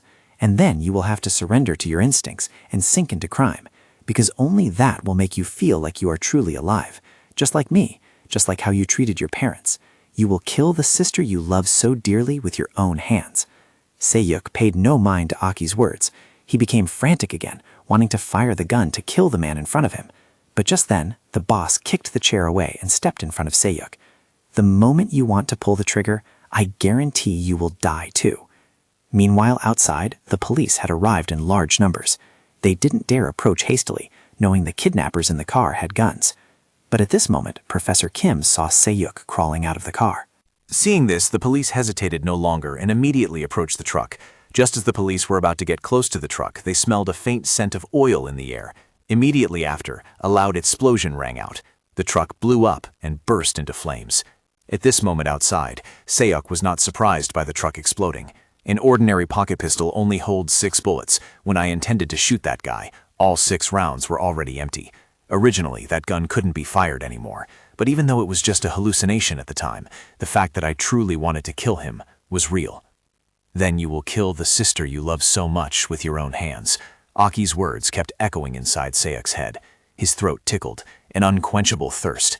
He vaguely felt it, the desire to satisfy this thirst, and at the end of that road lay the abyss of evil. Professor, does the offer about you wanting to adopt me still stand? Se-hyuk suddenly asked. Of course, but why did you suddenly change your mind? For so long, I have always been haunted by the past regarding my parents' death and the knots I couldn't untie. But now I have a goal for the future. I will become a criminal profiler. If my nature is to be immersed in evil, as he said, then I will become a profiler to hunt down and confront those people, to find the answer to whether I am truly a monster or not. And when I can prove that I am not a monster, I will definitely go find Hae-jin. However, Se-hyuk didn't know at that time that this very choice of his would later push Hae-jin into a dangerous vortex. And then time flew by. 15 years passed in the blink of an eye. Criminal Profiling Team, Investigation Unit. Oh my God, what kind of file is this? Passed the GED, Masters in Criminal Psychology, no police academy training, 0 field experience, experience working as a private detective? A kid like this got specially recruited? I mean, with that face, wouldn't it be better to be a celebrity? What if he treats this psychological analysis like some childish detective game? Are you really making me take charge of a kid like this? Regarding the complaints of the glasses-wearing guy, the man sitting in the chair didn't care. I wasn't the one who interviewed him. Stop grumbling. The higher-ups have already decided. No way, no way. The glasses-wearing guy still seemed very dissatisfied. You know very well, even our specialists who are well-trained and have field experience struggle to survive here. Yet now you're dumping a kid like this on us. Enough, the man in the chair suddenly shouted. You talk a big game. If you scare off the rookie this time, I'll give you so many cases you won't even find your way home. At all costs, you must sweet-talk him and keep him here for me. Is that clear? All right, I'm going to see the boss. Make sure you do it right. Try to act positive and friendly. Relax those facial muscles. Give a smile for once. After the team leader left, the glasses-wearing guy could only put the file down on the table and sigh. Guess I have no choice. What can I do now? Then he opened the drawer of his desk, inside of which lay a ready-written resignation letter. Right at that moment, a voice rang out from behind him, startling him so much that he hurriedly closed the cabinet door. Hello, I'm the newly specially recruited criminal profiler, Corporal Lee Se-hyuk. The glasses-wearing guy stared blankly at Se-hyuk, slightly surprised by Se-hyuk's handsome looks. Only after a while did he stand up to shake hands and greet him. The office is a bit empty, isn't it? Please understand, everyone is out on duty. This will be your workspace from now on. It's a bit messy, so please bear with it. Is this your first time working in a company? Despite being somewhat impressed by Se-hyuk's appearance, the glasses-wearing guy still didn't have a good impression of him. I'm busy to death. Why did they assign me someone flashy but useless like this?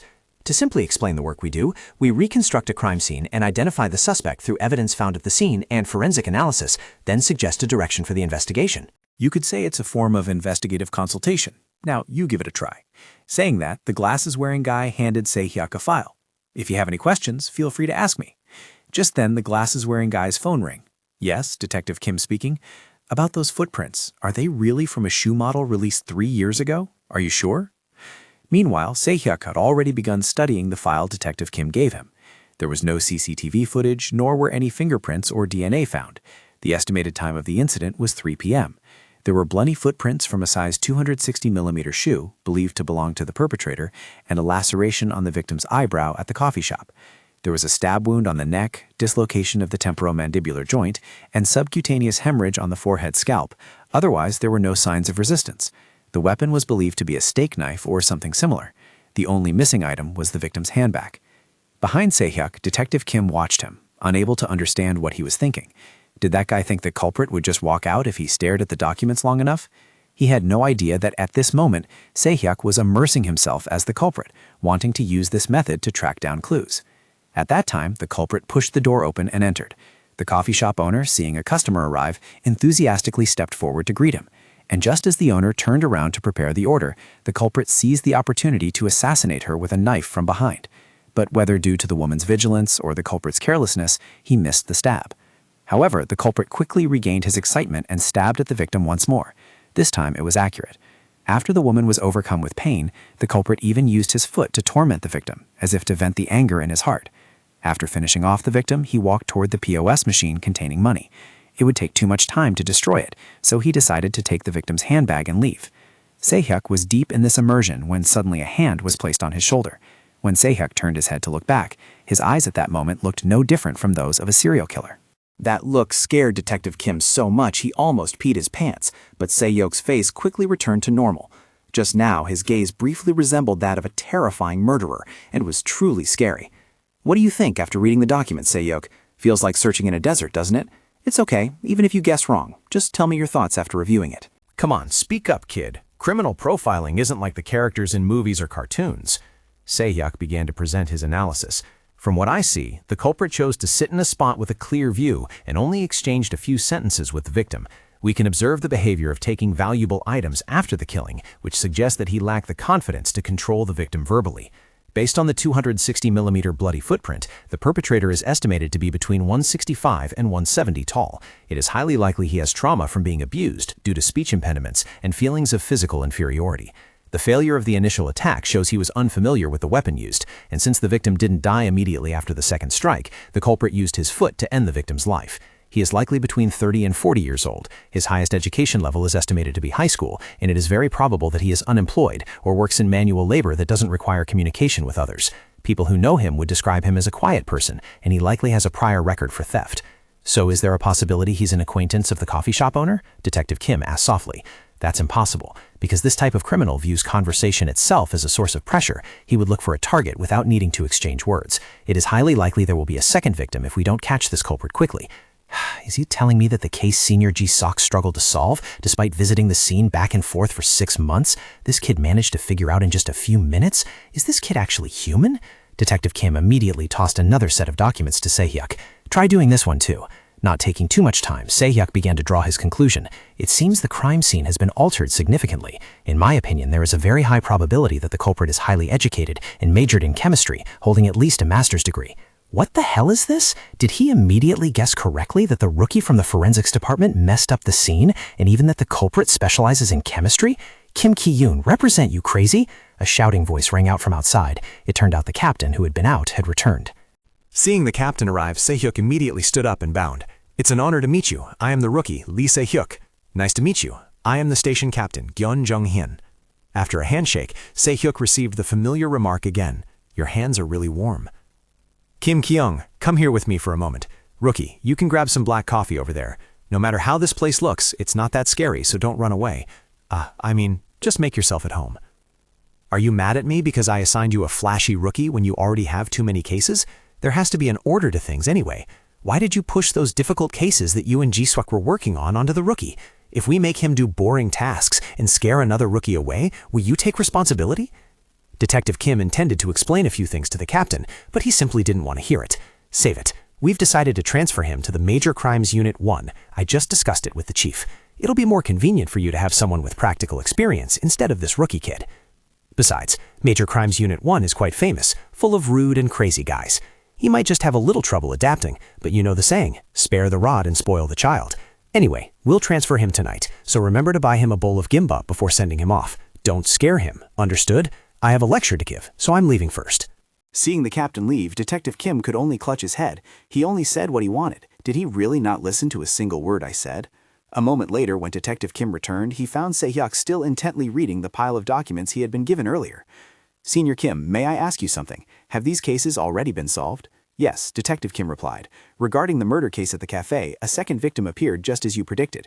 The crime scenes were within a 5-kilometer radius.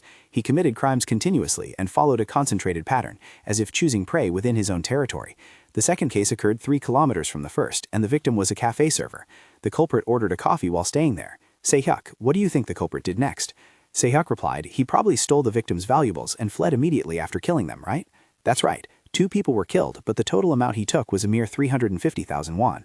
He claimed he was fired from the factory and needed money for living expenses. It's ridiculous, isn't it? If this skill isn't just luck, then this is exactly the talent our team needs right now.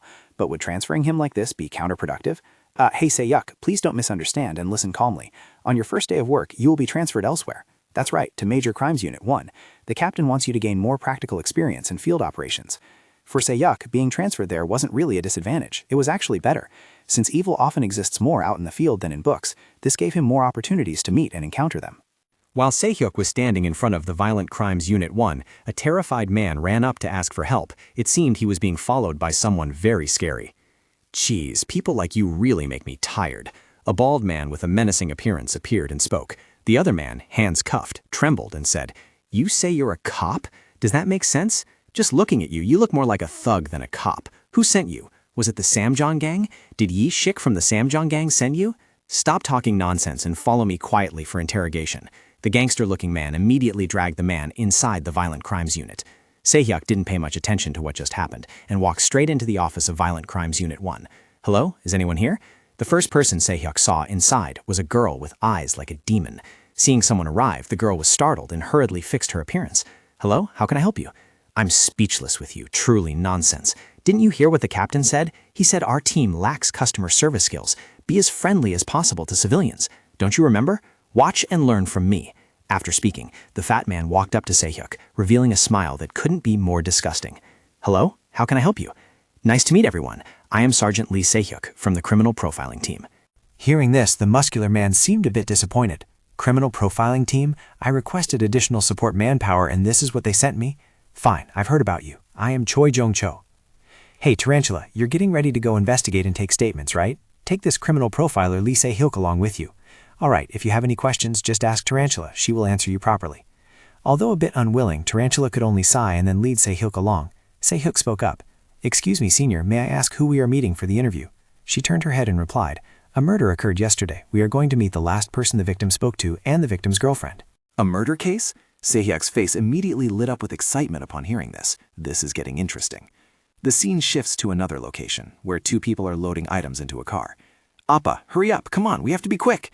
"Hey, I understand you're in a rush, but you've been drinking, so I'll drive." "Appa, I only had 2 cans of beer. Look, I'm fine. Actually, I drive better than you. Plus, you have night blindness. I'll get you there safely, so please get in the car and stop grumbling." "Appa, I'm sorry. Today was supposed to be your rare day off, but because of my bogey..." "Gosh, what are you saying? The cat, I mean bogey, is in pain. If a family member is sick, of course we have to prioritize them first." The scene shifts back to Se-hyuk. The victim's name is So Jung-gu, a 27-year-old office worker. The incident took place in a studio apartment. Regarding the time of the incident, the estimated time of death is around 11 p.m. The victim only had standard health insurance, and the weapon is believed to be a blunt object. The windows were unlocked, and there were no scratches on the main door. According to the victim's girlfriend, she went to his house because she couldn't contact him and found him dead. The girlfriend knew the door code, which isn't unusual. So, was any alcohol or substance found in the victim's body? To this question from Se-hyuk, since an autopsy hasn't been performed yet, there is no answer. Then, were there any witnesses who heard noises or saw anyone suspicious at that time? Tarantula replied as she opened the car door. "They said it was completely quiet. Even though I checked the CCTV footage carefully, I couldn't identify anyone suspicious." Se-hyuk hurriedly stepped up to block the car door. "Let me drive. You take a nap and rest for a bit." After getting in the car, the woman opened the map to give directions to the Gasan digital station area. "I am Lee Soo-jong. I'm going to take a nap. Wake me up when we arrive." It seemed this girl was very tired. Before Se-hyuk could even introduce himself, he already heard her soft snoring. Se-hyuk didn't want to disturb Lee Soo-jong's rest, so he stepped on the gas and drove towards the station area. While driving, Se-hyuk took the opportunity to visualize the crime scene based on what Soo-jong had just recounted. The 4th floor of a 5-story building, a 1-room apartment, 11 p.m., a time with very little foot traffic. Since there was CCTV, entering through the main entrance would be difficult. What about climbing the outer wall or coming down from the roof? That wouldn't be easy either, since the windows were closed. So to get inside without being caught on CCTV or making noise, there was only that way. Suddenly, Soo-jong's voice shouting to stop the car brought Se-hyuk back to reality. It turned out that on the roadside, 2 guys were grabbing each other's collars, ready to fight 500 rounds. "You son of a bitch, do you want to die? Are you so drunk you've lost your mind? You like acting tough when you're drunk, right? When you're sober, you're just full of hot air." A liquor bottle was swung up, ready to smash down, but was immediately blocked by Soo-jong. "Uncles, calm down a bit. Why are you fighting after drinking so happily? You should talk it out so there are no hard feelings later." But it seemed these two were dead drunk. Soo-jung's appearance didn't change anything, and they continued to grab each other's necks and curse. Seeing Soo-jung constantly nagging and bothering them from the side, one of them got angry and swung his fist at her, but the punch only grazed her chest. Immediately, Soo-jung shouted, "Hey, stop right there. Did you guys just touch my chest?" This statement from Soo-jung immediately attracted the surrounding crowd to gather and gossip. What's going on? Sexual assault? How dare they do that to a beautiful girl? Uncles, I'm going to count to 3. If you two don't turn around and scatter, I'll report you to the police for sexual assault. But how should we handle this, seeing as I am a police officer myself? As soon as the 2 men saw Soo-jung flash her badge, they immediately got scared, let go of each other, and ran away. Se-hyuk, witnessing everything from the side, was left a bit speechless. The police are an organization that typically reacts after an incident rather than preventing it, but he didn't expect her to stop everything from happening in this way. "Senior, would you like a cup of coffee to wake up?" Se-hyuk stepped forward and asked. I think I'm already caffeine intoxicated, so I'll just drink water. Watching Soo-jung's back as she got into the car, Se-hyuk thought to himself, her nickname is Tarantula, yet she is a beautiful woman who likes to drop lame jokes out of nowhere. She is probably even harder to understand than criminal profiling. "Hello, is this Mr. Park Chute? I'm Lee Soo-jung. I contacted you earlier. We're almost at your office. Is that so? Then what would you like to drink? All right, I'll wait for you then." He said to meet at the Idea coffee shop right in front, so Lee Soo-jung told Se-hyuk to pull over right across from it. After entering the cafe, Se-hyuk didn't know what to order, so he just ordered the same thing as Mr. Park Chute. "It seems you also value building rapport even during interrogations. I can tell by how you intentionally ordered the same drink as the subject." Lee Soo-jung asked blankly, "What is building rapport? Is it a side dish meant to be eaten with drinks, like dried anglerfish?" Se-hyuk finally understood. It turned out she just didn't want coffee earlier, but now she did. He had overthought it. "Senior, since this is my first time, I'm afraid of making mistakes, so I'll sit in the back, okay? From a witness's perspective, talking to one person would probably be less awkward than 2. Hearing Se-hyuk say that, Soo-jung didn't refuse and let Se-hyuk sit behind her. Soon enough, the man named Park Chute arrived at the cafe. As soon as he saw Soo-jung, his face flushed slightly. "Please have a seat. You must be very busy. Thank you for taking the time to come here. This will be over quickly. Thank you for your cooperation." So, Mr. Park Chute, what is the relationship between you and the victim, Sol Jung-woo?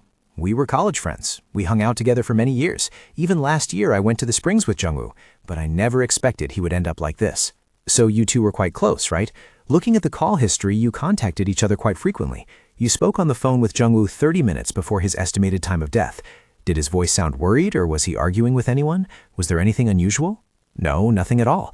I only called him to ask him to go drinking with me because I was drinking at a pub, but he said he was tired and wanted to sleep. That night I was sitting alone, so I just wanted to ask him to join me.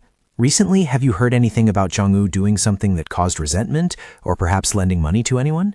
I haven't heard anything. Besides, he was a good person, not the type who would do that. I hope you catch the person who harmed him, officers. Of course. Thank you for your cooperation. You must be very busy. You may leave now. Have a good day. After Park Chute left, Soo-jung looked at the witness statement record and could only sigh. After all, Park Chute had an alibi, so it probably wasn't him. Se-hyuk suddenly spoke up. It's suspicious. His testimony is very suspicious. There is an emotional distance between how he spoke about the victim before and after death. We hung out a lot. Even last year I went to the Springs with Jung-woo, but I never expected he would end up like this. In his testimony, when talking about when the victim was alive, he called him Jung-woo, but when speaking about after the death, he referred to him as he, that guy. This type of speech is an unconscious reaction, like a way to avoid the incident by choosing the word he, a more distant way of speaking, instead of Jung-woo, as if trying to emphasize that the death has nothing to do with me. Hearing this, Soo-jung on the other end hurriedly said, but it could also be that he just unconsciously said that out of fear of being suspected. That is a possibility. However, that's not the only suspicious point. In his statement, the frequency with which he spoke about the time before the victim's death was very high, but conversely, he said almost nothing about the time the death occurred. Furthermore, if they were truly close, there should have been an emotional reaction like anger or sadness, but there was none at all. In other words, the testimony does not match the emotional response. Soo-jung felt this was very reasonable after listening, but Park Chute's alibi was still very solid. His phone's location was determined to be an hour's drive away from the crime scene. Se-hyuk explained, even in this era where everyone carries a phone isn't a chip implanted in the body. That's true. Prejudices are truly scary. A phone can't be attached to the body. After that, Soo-jung immediately called another colleague named Youngmin. This was the guy who looked more like a gangster than an actual gangster. It turned out he was currently assigned to search through dashcam footage. Anyway, put that aside for a moment. Go find the location where the call from Park Ju-tae to the victim was made and check if he was truly alone at that time. Hearing this, Youngmin didn't understand. Why do that for someone who already has an alibi? I still have too many dash cams to search through. Youngmin, I'll wipe the 76,001 debt you owe me. Is that okay? I'll send this photo to you. You should go check it out right away. Senior, I'm heading to the crime scene to investigate the motive. As for the statement from Jungwoo's girlfriend, please record it. I'll listen to it when I get back. Se-hyuk arrived at the murder scene very quickly. A police officer tried to stop him, but upon seeing that Se-hyuk belonged to the investigation team, he immediately let him in. The motive is the key to this murder case, and that key lies right here at the scene. Now is the time to immerse myself in the role of the killer, to see exactly why this culprit did what they did. That night at the victim's house, the doorbell rang. The victim went to answer the door, and realizing it was someone he knew, he appeared happy and invited the killer inside. Just when the victim wasn't paying attention, a hard object bashed straight into his head from behind, and fresh blood immediately gushed out. In panic and fear, the victim tried to clutch his wound and run towards the bedroom, but how could he outrun the killer at that moment? Consecutive full-force blows struck the victim's head until he stopped struggling. Just then, the police officer guarding the door walked in and woke Se-hyuk up. It turned out there was an order to withdraw. The officers no longer needed to guard the crime scene. After leaving, the officer still felt a chill down his spine, because when he entered, Se-hyuk's eyes looked exactly like those of a demon, absolutely terrifying. The first attack started in the living room. Based on the blood trail leading to the bedroom, the victim seems to have been attacked from behind while his back was turned. Based on the thickness and spatter pattern of the blood, the weapon is estimated to be a blunt object, like a hammer. Considering the victim opened the door for the killer in the middle of the night, the perpetrator definitely knew the victim. What the culprit wanted wasn't money, but only the victim's life. Therefore, he carefully prepared the modus operandi and acted brutally. Summarizing via criminal profiling methods, the culprit is a highly educated male in his late 20s to early 30s with good social skills. Right at that moment, a singing voice rang out from outside the door. I couldn't say I love you as I stood where you left. The words lingering in my throat, I couldn't utter them, now only echoing in the void of nothingness. It seemed the person singing was the unfortunate victim's neighbor. Hello, I am a police officer. Can you spare a moment? I just want to ask a few brief questions. I hope you cooperate. At first, the other person was a bit reluctant, but eventually had to stay to let Inspector Se-hyuk ask a few questions. What is your name? Kim Hyung-jin. On the day the murder occurred, did you hear any strange noises or commotion from the room next door? Psst. I stayed up all night at the hall with my team practicing for the performance that day. The police have already confirmed everything via camera. That means you weren't home that day. Thank you for your cooperation. Se-hyuk asked only a few simple questions and then let the guy into his room. But as soon as the door closed, Se-hyuk's expression changed instantly. A moment later, the sound of a phone call rang out from room 403. Hello? Yes, Young? It's fine. I'm not the type to be scared of things like that. Is that murder your fault? The weather is so nice today. Thanks to you, I'm living quite well. Yes. Then I'll see you at the performance. Upon hearing that, Se-hyuk immediately took out his phone to search online for news about this building. Happy Villa, room 403. Transaction completed. Jeonji Multi-Household Real Estate. One building, total 8 units. Area, 38.86 square meters. For sale. Long-term lease, Jeonse. Monthly rent. After that, Se-hyuk took the trouble to find the Jeonji real estate office. Hello? I am a police officer. I have a few questions. Do you know about the murder case at Happy Villa over there? Of course I know. I'm the most familiar person in this area. How could I not know? Then may I ask, do you remember brokering room 403 right next to the crime scene 2 months ago? Was the person who came to sign the contract this man? Looking at the photo of the victim's friend, Park Ju-tae, on Se-hyuk's phone, the real estate owner nodded in confirmation. That's right. Yes, I was the one who signed the contract with him. Could it be that he is the culprit? Se-hyuk quickly shook his head. No, this is just standard investigation procedure. So could I see the contract from that time? The owner naturally had no reason to refuse and stood up to find the contract for Se-hyuk. After seeing the name Park Ju-tae on the contract, he was able to reach a conclusion for this case. Finally, the monster from the abyss has emerged from the darkness, an acquaintance who committed the crime not for money, a planner who is meticulous and acts boldly. Furthermore, he is highly educated, has good communication skills, and is in his late 20s or early 30s. All psychological profiling results point to the culprit being Park Ju-tae. My throat burns with longing. I feel frustrated. I want to meet him, want to strip away his true nature bit by bit. However, the motive for the crime has not yet been determined, so I must wait patiently. Se-hyuk had just left the real estate building when his phone rang. It was Lee Soo-jung calling. Se-hyuk immediately told her about his discovery.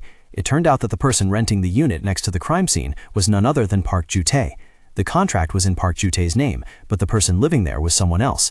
It seems he sublet that apartment. I think we shouldn't arrest him just yet. Also, how was the interview with the victim's girlfriend, Miss Im Jiwa? Then Lee Soo-jung immediately sent a recording file of the conversation to Se-hyuk. You must be grieving deeply. Thank you for agreeing to come here despite the difficulty. How long had you and So Jung-woo been seeing each other? 3 years? It's been 3 years. I know this is very painful. We will do our absolute best to at least clear So Jung-woo's name. Please stay strong. We will definitely catch the culprit. You said you two had a date on the day of the murder, correct? What time were you planning to meet? Could you tell me more details about the situation at that time? The victim's girlfriend slowly recounted. We planned to go watch a movie and have dinner together, but I couldn't contact him, so I went to his place. He occasionally lost contact like that, but on that particular day I had a very strange feeling. That particular day. Se-hyuk immediately focused on this phrase. This sentence hinted at something that hadn't happened yet, showing she felt uneasy about something. Meanwhile, inside room 403, the male tenant was sleeping soundly when he heard the doorbell ringing incessantly. Irritated, he went to open the door. I just closed my eyes. Can you stop ringing? It's so noisy. Is it you again, Mr. Policeman? I've already said everything. I don't even know who So Jung-woo is. I stayed up all night at the recording studio that day. Se-hyuk immediately cut him off. You know Park Ju-tae, right? On the day of the incident, did you receive a call from Park Ju-tae? If so, what was the content of the call? The guy slowly recalled. He asked me if the preparation for the performance was going smoothly. Then do you know Miss Im Hee-hwa? Se-hyuk asked again. The guy immediately shook his head, saying he didn't know anyone by that name. He knew Park Ju-tae, but didn't know Im Hee-hwa, the victim's girlfriend. So what is your relationship with Park Ju-tae? It turned out they were senior and junior from the same high school and lived in the same neighborhood before. Park Ju-tae said this house was empty because he had to move out for work, so he told me to stay there temporarily for a cheap price. Moreover, it seemed the door passcode hadn't been changed at all. It was still the old code set by Ju-tae. So, do you have a hammer? I accidentally dropped the wall clock at the scene, so I need to hammer the nail back in. Hearing Se-hyuk ask that, the blonde guy immediately rummaged through the cabinet to get a hammer for him. But without waiting for him to finish searching, Se-hyuk said goodbye and left immediately. When Se-hyuk had taken 2 steps, he suddenly turned back. You know, if you aid in concealing a crime or help someone escape, you could face criminal liability. Please do not contact Park Ju-tae today. You understand what I'm saying, right? After leaving the apartment building where the crime occurred, Se-hyuk received a call from senior Lee Soo-jung. I just got a call from Jung-min. He confirmed that a card record under Park Ju-tae's name was used at the bar where he claimed to be drinking alone. Since it was an old bar, there was no CCTV, and the owner also said they didn't remember any man drinking alone. Then was there any woman drinking alone? Se-hyuk suddenly asked. Lee Soo-jung knew Se-hyuk had discovered something, otherwise he wouldn't ask aimlessly like this, so she immediately investigated further. After calling the bar to check, she confirmed that indeed there was a woman sitting and drinking alone, but that woman had black hair. This was not hard to conclude. Hair color can completely change overnight with a wig. So you mean to say Im Hee-hwa drank alone and used Park Ju-tae's card to pay. In other words, Park Ju-tae and Im Hee-hwa are accomplices and are the main suspects in this case. Senior, I'm in Violent Crimes Unit 1, right? So I will personally execute the emergency arrest warrant for Park Ju-tae. Elsewhere, Yang Min was walking down the street, and wherever he went, people whispered about him. Look at that guy's face. He looks like he's about to punch someone. He looks like he's going to do something evil today. Be careful. Keep your voice down. If he hears you, you're dead meat. Yang Min seem to have long gotten used to these petty Ju-tae's apartment complex. You said he grasps the situation extremely fast, right? Then we'll go upstairs when a resident comes out or goes in. If we reveal that we are police, he might run away immediately. However, the two of them were unaware that at this moment, Park Ju-tae was right behind them. It seemed he had just returned from somewhere outside. Seeing the 2 police officers coming to find him, Park Ju-tae immediately pulled his hood over his head and turned to leave. After taking a few steps, his phone suddenly rang. The caller was a strange number. Immediately after, Se-hyuk appeared in front of him. What's wrong, Park Ju-tae? Aren't you going to answer the phone? Just as expected, you really do grasp the situation quickly. You sensed the atmosphere was off and planned to run away immediately. You are under emergency arrest on suspicion of murdering So Jung-woo. You have the right to remain silent or call a lawyer. Park Ju-tae immediately panicked. What is this? Why are you saying I'm a murder suspect? You guys already confirmed my alibi. It wasn't me. Do you have evidence? Where is the evidence? Ignoring Park Ju-tae screaming for evidence, Jung-min stepped forward from behind holding handcuffs like a grim reaper. If you are proven innocent, you will be released soon. For now, just follow us to the station. Park Ju-tae had nothing left to argue. He had to raise his hands and accept the handcuffs, but he didn't forget to demand a lawyer. True to the predicted outcome, Park Ju-tae had good communication skills and quick reactions, so he immediately assessed the situation and called for a lawyer right away. In a way, this was a smart move.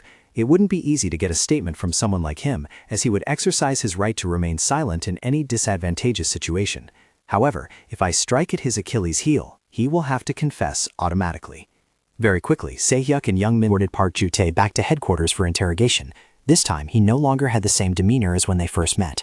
As soon as he saw Soo-jung again, Se-hyuk asked her about Im Hee-hwa, the unfortunate victim's girlfriend.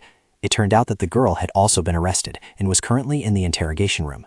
Perhaps because the arrest was so sudden, she seemed very tense and couldn't stop fidgeting. Hearing that she hadn't requested a lawyer, Se-hyuk wanted to proceed with the interrogation immediately because this timing was crucial. The situation of them being caught off guard like this was the perfect moment to utilize the prisoner's dilemma. I'll try to extract confessions from both suspects this way. All right, I agree. So far, everything has happened just as you said, so I'll trust you to the end. Before officially entering the interrogation room, Se-hyuk borrowed a file folder from a senior, though his purpose was unclear. Inside the interrogation room, it was clearly visible that Im Hee-hwa was extremely tense, with sweat pouring down her face. When she saw Se-hyuk walk in and slam the file folder onto the table, she felt so pressured she could barely breathe. Miss Im Hee-hwa, I just came from Park Ju-tae's interrogation room. Why did you kill the victim? Hearing that, Im Hee-hwa looked even more terrified. I didn't kill him. I think there must be some misunderstanding. Why would I kill my own boyfriend? What girlfriend would do such a thing? Se-hyuk snorted coldly. In this day and age, parents kill their children, people murder their own family members, so there is no reason to say that you couldn't have killed So Jung-woo. At this moment, outside the interrogation room, the captain returned. Has the interrogation started? But when he saw that the interrogator was Se-hyuk, he immediately flew into a rage. Hey, Tarantula, what the hell were you thinking letting that rookie who was just temporarily transferred here go in there to interrogate? Calm down, senior, because that kid is the one who caught both Park Ju-tae and Im Hee-hwa. Inside the interrogation room, Se-hyuk kept repeating the question over and over. Answer me, Miss Im Hee-hwa, why did you kill him? Focus on what I'm asking, are you listening? Im Hee-hwa felt very uncomfortable. Why was he cornering her like this? Did Park Ju-tae tell him that she was the culprit? What exactly was written in that file? She didn't kill anyone, so why was he speaking with such absolute certainty? She had heard that many innocent people got falsely accused. If this kept up, she would become a criminal. Finally, driven into a corner, Im Hee-hwa could only scream, I told you I really didn't kill that person. Why won't you believe me? Oh, is that so? Hearing this, Sung-yep understood immediately. So that means you did kill someone, but it was someone else, right? So who did you kill? Flashback to the evening before the incident occurred. It was when Im Hee-hwa and her boyfriend were driving on the road. However, because Im Hee-hwa was driving too fast, the boyfriend beside her repeatedly asked her to slow down. Are you scared? No wonder you couldn't do any normal activities with me at the amusement park. Because she wasn't paying attention to driving, Im Hee-hwa failed to notice a fallen tree branch appearing in front of them on the road. Thanks to her boyfriend's scream, she managed to react in time, swerving to the right to escape danger successfully. But out of the frying pan and into the fire, when she swerved unexpectedly, she hit an old man walking on the roadside. When her boyfriend got out of the car and discovered the old man was still breathing faintly, he immediately told his girlfriend to call an ambulance while he ran over to perform CPR on the old man. Im Hee-hwa suddenly shouted, Honey, look at me, he's dead, let's just go. There are no CCTVs here and no one saw us, let's leave quickly. Didn't you want to marry me? We promised to get married, have adorable children, and live happily together, didn't we? Are you wasting our lives for someone who is already dead? Have you forgotten? I drank a little. If we report it like this, I'll have to go to jail. Is that okay with you? Do you want that to happen? Suddenly, at this moment, the old man who had been hit by the two abruptly woke up and coughed violently. Seeing this, the boyfriend again asked his girlfriend to call 119, but Im Hee-hwa had made up her mind. Not only did she not call 119, but she also got back into the car and started the engine. After shouting at her boyfriend to get out of the way, she slammed on the accelerator, driving the car straight over the unfortunate old man. Running him over once wasn't enough. She shifted into reverse, driving the car back and forth over the old man until he was completely dead before stopping. While her boyfriend was scared out of his wits by that terrifying scene, Im Hee-hwa's expression was ruthlessly cold. Honey, calm down and think carefully. If that person survives but is disabled, we will have to be responsible for him for the rest of his life, do you understand? If we get married, there will be so many expenses, from buying a house to taking care of children. Do you intend for us to bear the compensation and medical costs for him until we die? He committed suicide on purpose. He just used us to seek death. Who would wander around a forest area in the middle of the night like this? There are a few things I haven't told you yet, but my period is late. Maybe I'm already pregnant. Although he stood on the boundary between beast and human, in the end, the victim could not win. He could only bury the old man, then get in the car with his girlfriend and leave. Miss Im Hee-hwa, I'm asking you, who else did you kill besides Mr. So Jung-gul? I think you're quite lucky, because now you can finally let go of the mental burden that has been tormenting you for so long. So let's be honest with each other. I will try to help you as much as possible. I just want you to feel a little more at ease. Finally, Im Hee-hwa couldn't take it anymore. She covered her face and burst into socks. Sehyuk's tactic was successful. It was the good cop, bad cop strategy, applying the prisoner's dilemma, starting by cornering her with an unfair, cold, and oppressive accusation, then shifting to emotional empathy to induce a confession. Yes, I will confess everything. Actually, the person who killed Jung-woo is... So that's how it is. You mean Mr. So Jung-woo insisted that you turn yourself in, right? Yes, he was just like that. Even though a year had passed, he still couldn't let it go. I thought it was time to forget. As for Park Ju-tae, he liked me. We had a chance to drink together, and I told him the truth. Since then, he kept saying he would help me, saying he would make Jung-woo keep quiet. I said it wasn't necessary, but he said he had calculated everything carefully. Sehyo continued. So he used the apartment opposite to monitor So Jung-woo, then planned to murder the victim, right? Im Hee-hwa clutched her head. I'm not very clear about that part. He just told me to make a call to him using his phone. Really, why did things turn out like this? I didn't expect Park Ju-tae to do that. I should have stopped him. You don't know? You called using Park Ju-tae's phone from the bar, used his money, and yet you say you know nothing, even though you deliberately wore a wig? Sehyuk didn't say these words out loud, but thought them to himself. Considering the interrogation over, he decided to leave. Mr. Investigator, what will happen to me? I was honest, so I'll get leniency, right? And can I make a phone call home? I haven't fed Bogey yet. Sehyuk's expression suddenly turned demon-like as he looked at Im Hee-hwa. Rest assured, I will try my best to help you, including feeding your Bogey. Whether directly or indirectly causing the deaths of two people, she only cared about her own safety rather than the victims. In other words, she showed no remorse whatsoever. Confirmed, it must be life imprisonment. As soon as Sehyuk left the interrogation room, Senior Lee Soo-jong walked over to congratulate him. Since the weekend crimes all occurred in the evening, this indicates the subject likely has a stable job and fixed working hours. Based on the fact that the crimes mostly took place during the day, it can be speculated that the suspect is a male in his 40s. Hearing this, Lee Soo-jong was bewildered, not understanding what Sehyuk was saying, as this information had no connection to the case currently under investigation. Sehyuk held out the file he had borrowed earlier from Senior Lee. I am talking about the suspect behind the serial arson. Only now did Lee Soo-jong understand that Sehyuk was referring to the suspect of this specific case. Wait, you mean while interrogating Im Hee-hwa, you also analyzed a completely different case? I just handed you a random file. Suddenly, the terrifying-looking captain of the Major Crimes Unit walked over with a smile. Hey kid, what's your name? Before Sehyuk could even finish introducing himself, he hugged him tightly. You're excellent, kid, truly admirable. You just arrived and already solved a major case. Then Sehyuk requested that the recording file of the interview be sent to his phone. Hearing this, the captain immediately urged Lee Soo-jong to quickly comply with Sehyuk's request. Just a moment ago you said a rookie wouldn't know how to conduct an interview. Now you're flipping so fast. Afterwards, Sehyuk walked straight to Park Ju-tae's interrogation room. Upon seeing Sehyuk, he again demanded to see a lawyer. Sehyuk didn't reply but silently played the recording of the interview with Im Hee-hwa. Im Hee-hwa's accusatory words rang in Park Ju-tae's ears. That's right, he said he liked me and said he had calculated everything carefully. I didn't expect him to do that either. Instead of calling a lawyer and exercising your right to remain silent, it seems we need to have a chat. Park Ju-tae angrily slammed his hand on the table. That bitch, how dare she confess like that? There it is, the Achilles heel has appeared, Sehyuk smiled slightly. Detective, I will tell you everything. First of all, I didn't instigate this, but that bitch kept saying it was very difficult. I accidentally killed So Jung-woo. You killed the victim with a hammer, right? The hammer in room 403? Sehyuk asked softly. Park Ju-tae looked at the investigator in front of him in shock. How did you know? I washed the hammer clean and left it in my house. I intended to return it to its original place later. Damn it, it's all because of that bitch. Park Ju-tae, have you ever put yourself in So Jung-woo's shoes, betrayed by a friend he trusted wholeheartedly and the person he loved dearly, dying alone on the cold floor? You eliminated So Jung-woo from this world. You destroyed the future of someone who dreamed of a happy life. Ju-tae suddenly shed tears, recalling the conversation with the friend he himself had killed. Ju-tae, I've decided not to run away anymore. Until now, my life has been like hiding from everything. Even though I had my own dreams, I always had to listen to my parents. When I needed courage, I hesitated, avoided my own decisions, and gave up. But now it's completely different. I have something I need to protect, and that is Im Hee-hwa. I devoted most of my life to her, hiding every mistake she made. Can I ask you this, my friend? No matter what happens to me and Hee-hwa, please explain it clearly to my parents. That was my choice. My parents really trust your words. At this moment, Park Ju-tae finally understood what his friend had said back then. Even if he felt regret now, it was already too late.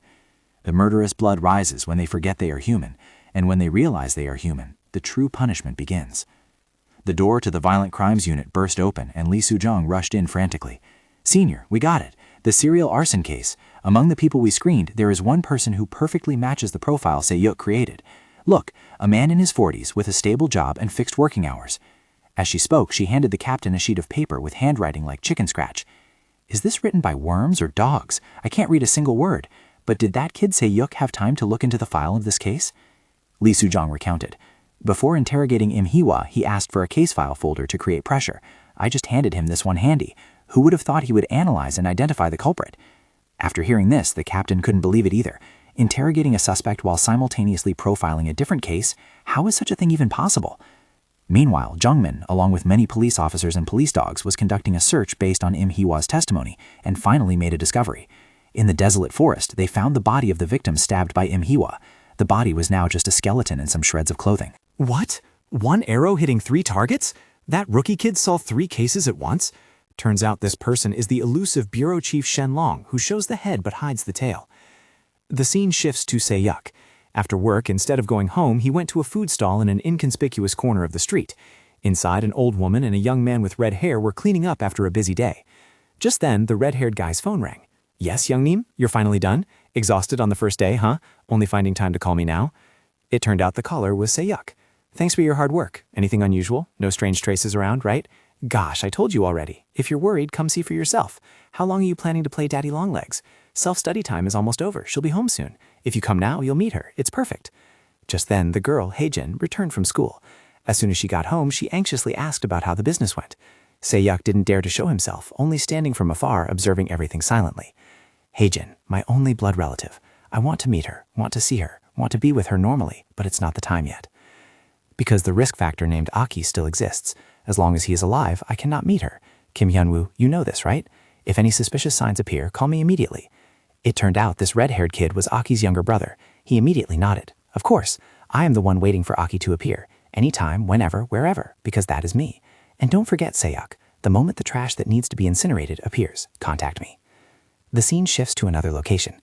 At this moment, a large fire suddenly broke out at a shopping mall. Down below, a curious crowd gathered in large numbers. Some were discussing, others took out their phones to take photos and post them online. Among them was a beautiful high school student who seemed to stand out because of her beauty. She had no idea that she had fallen into the sights of someone not far away. He looked at her with covetous eyes. How stimulating. Moments later, on a deserted highway, a sky-blue car was cruising along the road. Inside the car, the mysterious man turned the volume up very high. It was a piece of music he loved, which was currently very popular. In this autumn night that is gradually deepening, are you tired today? For a moment, with a rhythm different from the speed of the world, why don't you try leaning your body into the music? The piece I will play for you this time is Symphony No. 9, From the New World. At this moment, the man suddenly heard a noise coming from the trunk. Instead of being surprised, he let out a delightful smile. After pulling over to the side of the road, he got out and went to the back to open the trunk. Inside was unexpectedly the unfortunate girl he had kidnapped. Her face was covered in tears and her mouth was taped shut, preventing her from speaking. You woke up at the perfect time. The adjustment of the drug concentration has taken effect. Do you know why I deliberately adjusted the dosage so you would wake up right now? Because from now until we reach our destination, you must be ripened in fear so that I can enjoy the most exquisite flavor. Imagine it. Imagine to your heart's content how you will be trampled upon from now on. Feel it right here inside.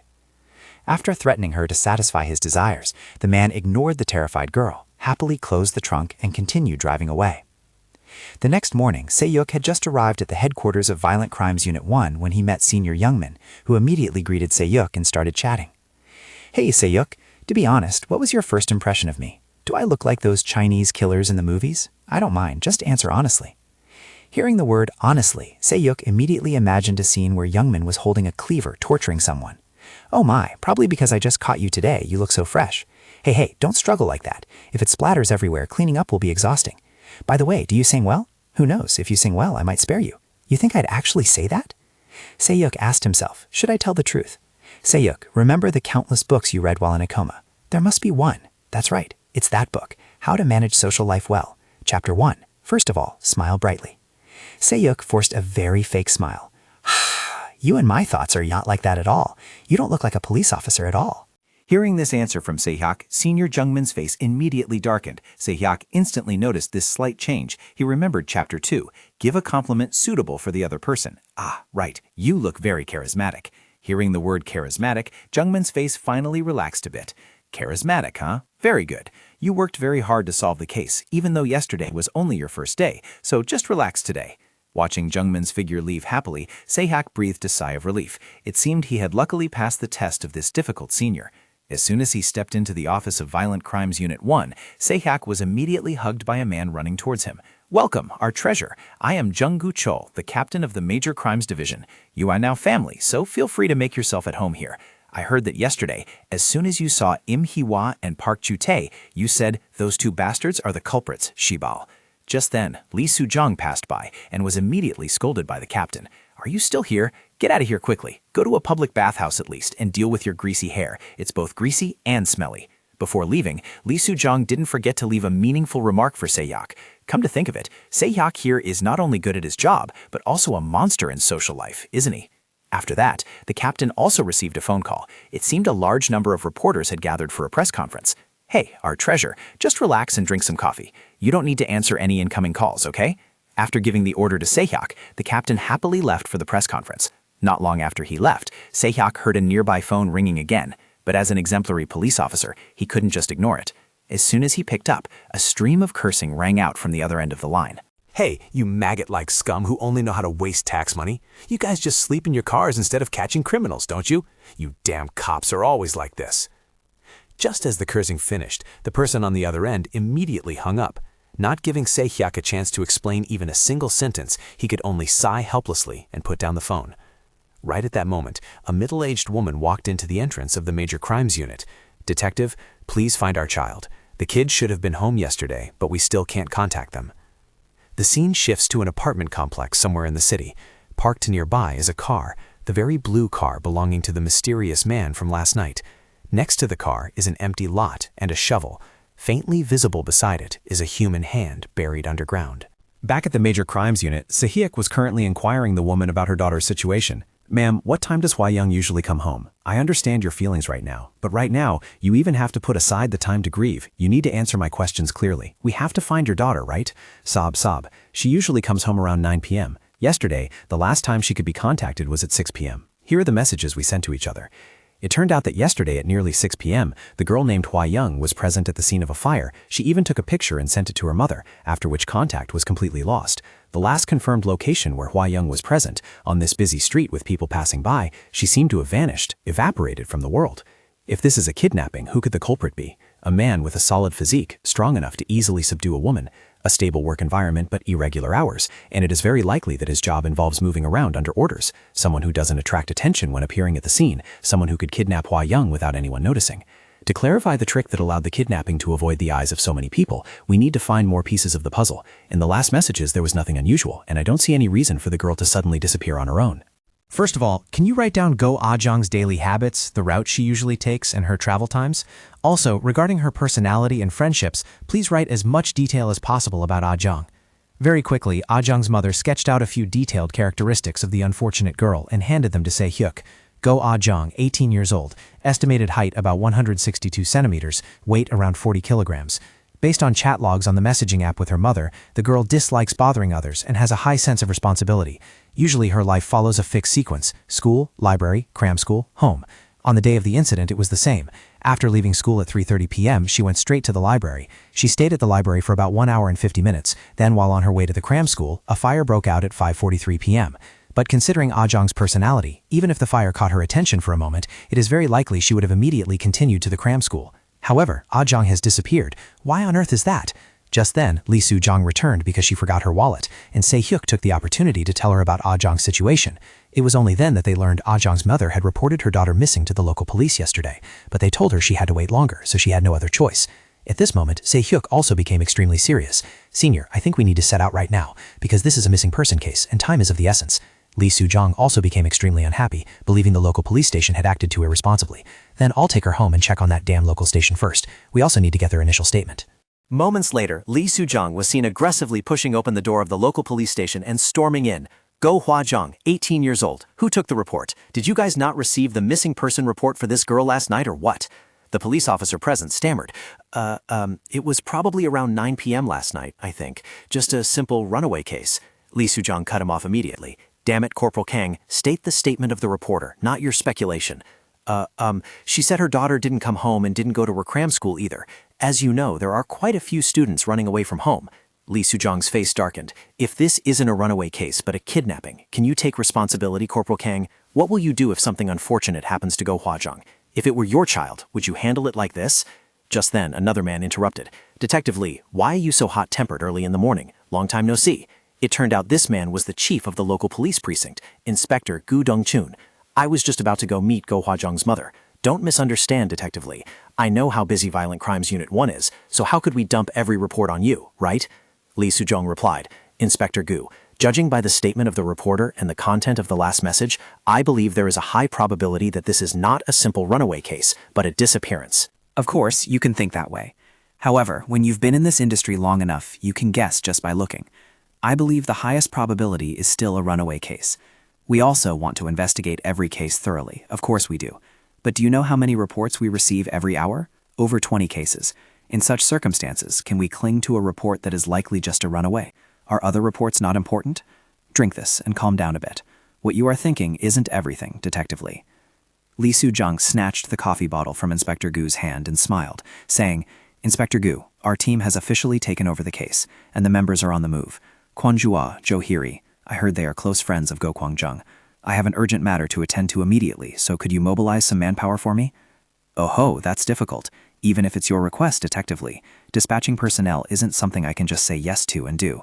Detective Li Suzhong suddenly bowed earnestly before Inspector Gu. I'm counting on you. Please. Finally, Inspector Gu conceded. He immediately turned to order his subordinates to go to the school, take statements, and thoroughly confirm whether the girl was being openly bullied or silently isolated. They also needed to check when she last contacted her friends and if she had kept her appointments with them. Is that enough, Detective Li? Is the chief doing well these days? Tell him I'll be visiting soon. After thanking Inspector Gu, Li Suzhong returned to her car in a not-so-happy mood. That damn pervert. Seeing him exploit manpower like that, is he secretly doing something on the side? Bear with it, bear with it. Finding Go Huazhang is the most important thing right now. She took out her phone again, which contained step-by-step instructions Sehak had sent earlier. Please ask them if Go Huazhang is usually punctual, and remember to check the surveillance cameras when you get to the library. So the library's next? All right. Li Suzhong started the car and sped straight to the library. Meanwhile, on Sehak's side, he had arrived at the site of the previous fire, where the victim, Go Huazhang, had passed by. The first time I met him, I was just swept away before I knew it, and finally ended up here. Porcelain skin, red pupils, and that appearance like a vampire. Have I been bewitched? Just then, Sehak's voice rang out, waking the girl from her daydream. How much longer will it take? From 1743 to 1750 yesterday. I just need to watch exactly those 7 minutes.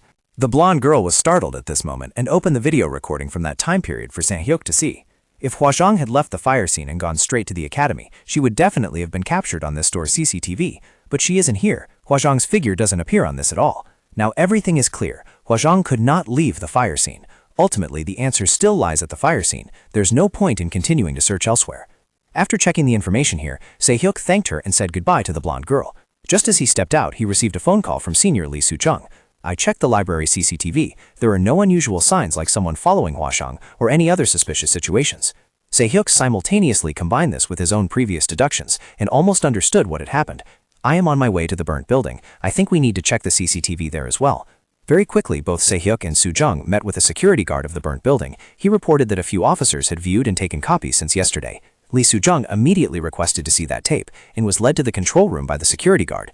These are the videos during the time period you requested. Se-hyuk only observed for a moment before immediately noticing something suspicious. His eyes flashed as he focused on a scene in it. Please pause here for a moment. Can you zoom in on this screen? After finishing the inspection, Se-hyuk turned back and said to Li Suzhong, Senior, could you please help me check the license plates of the ambulances showing on the screen? I guess 80... Seeing Se-hyuk's serious expression, Li Suzhong, though a bit confused, followed his instructions. Officer Kim, it's Li Suzhong here. Look up the license plates of the ambulances I just sent you immediately. It's urgent, so please do it right away. Se-hyuk, I really don't quite understand. What do ambulances have to do with the disappearance of Go Huazhang? Isn't it normal for ambulances to be at a fire scene? Se-hyuk replied, Exactly. Having an ambulance at a fire scene is perfectly normal, and the culprit used this very normality to act. Have you ever heard of the invisible gorilla experiment? Participants in the experiment were shown a video where two groups wearing white and black shirts were passing a ball to each other. They were asked to count the total number of passes made by the group in white. And after the video ended, they were asked a question. Did you happen to see a gorilla? Half of the participants didn't see the gorilla appearing right in the middle of the video because they were too busy counting the passes of the white team to notice it. In psychology, this phenomenon is called inattentional blindness. It refers to the phenomenon where people cannot perceive what is happening around them when they are too focused on a specific point. A similar situation occurred at the fire scene. Since everyone's attention was focused on the fire, their ability to observe their surroundings would certainly have diminished, and Go Ah-jong disappeared within a 10-meter radius of this area, which is exactly where the ambulances were located, especially the area behind the ambulance that is a blind spot out of CCTV range. It is very likely that the culprit drugged Ah-jong right there, then simply put her in the ambulance and openly took her away. Just then, Lee Soo-jong's phone rang. It turned out to be the captain of the Violent Crimes Unit calling. "Where are you right now? Are you with Seok? You're acting very suspicious lately, hovering around Seok all the time. Are you waiting for a chance to sink your fangs in like a tarantula and marry him or something?" Lee Soo-jong immediately blushed, shouted back, and hung up. Right after that, another call came in. This time, the caller was Officer Kim from the control center. The check results are in. All of them are registered as ambulances. However, one of them is very special. Among them, there is only one private ambulance. It is the 129 service type that we know of. That vehicle was registered under the name of Potem Enterprise. Se-hyuk had also heard the entire report just now. It seemed they had a target to set off for next. Meanwhile, elsewhere, the mysterious man was leisurely sitting on the balcony enjoying his coffee. Indeed, nothing is as comfortable as a cup of espresso. Suddenly, he noticed the victim's hand exposed above the ground. This startled him, and he immediately ran over. I knew it. I felt it was a bit shallow, too. But this wretched girl making me break into a cold sweat early in the morning. What's wrong? You don't like your new home? But what can you do? This is where you will have to stay for the rest of your life. The scene shifts to the headquarters of Pazam Company. Seok and his partner arrived very quickly. "Hello, we are police. The ambulance with license plate 0624 belongs to your company, right? Can we check who drove that vehicle yesterday?" The Pazam employee looked a bit embarrassed hearing that. After all, those were internal company documents. "We heard that someone crashed into the rear of that 0624 vehicle yesterday. Haven't you heard this news? The rear bumper is completely dented." Hearing Seok say that, the person immediately went to check the information of ambulance 0624. Everyone is sharper when it comes to loss or property damage. Seok had struck right at this psychology of theirs. After checking, the employee also felt strange. Why isn't this information recorded in the log? Yesterday wasn't the driver Kim Kwang-soo. It must be that brat Im Kwang-soo. Did he take the car out without reporting it again? Well, he is the director's son after all. I don't know if that kid ate crow meat or what, but he occasionally forgets to register the schedule. He just takes the car whenever he pleases. Today, Kwang-soo also said he took a leave of absence. He said he wanted to drive around to clear his head and would return to work tomorrow.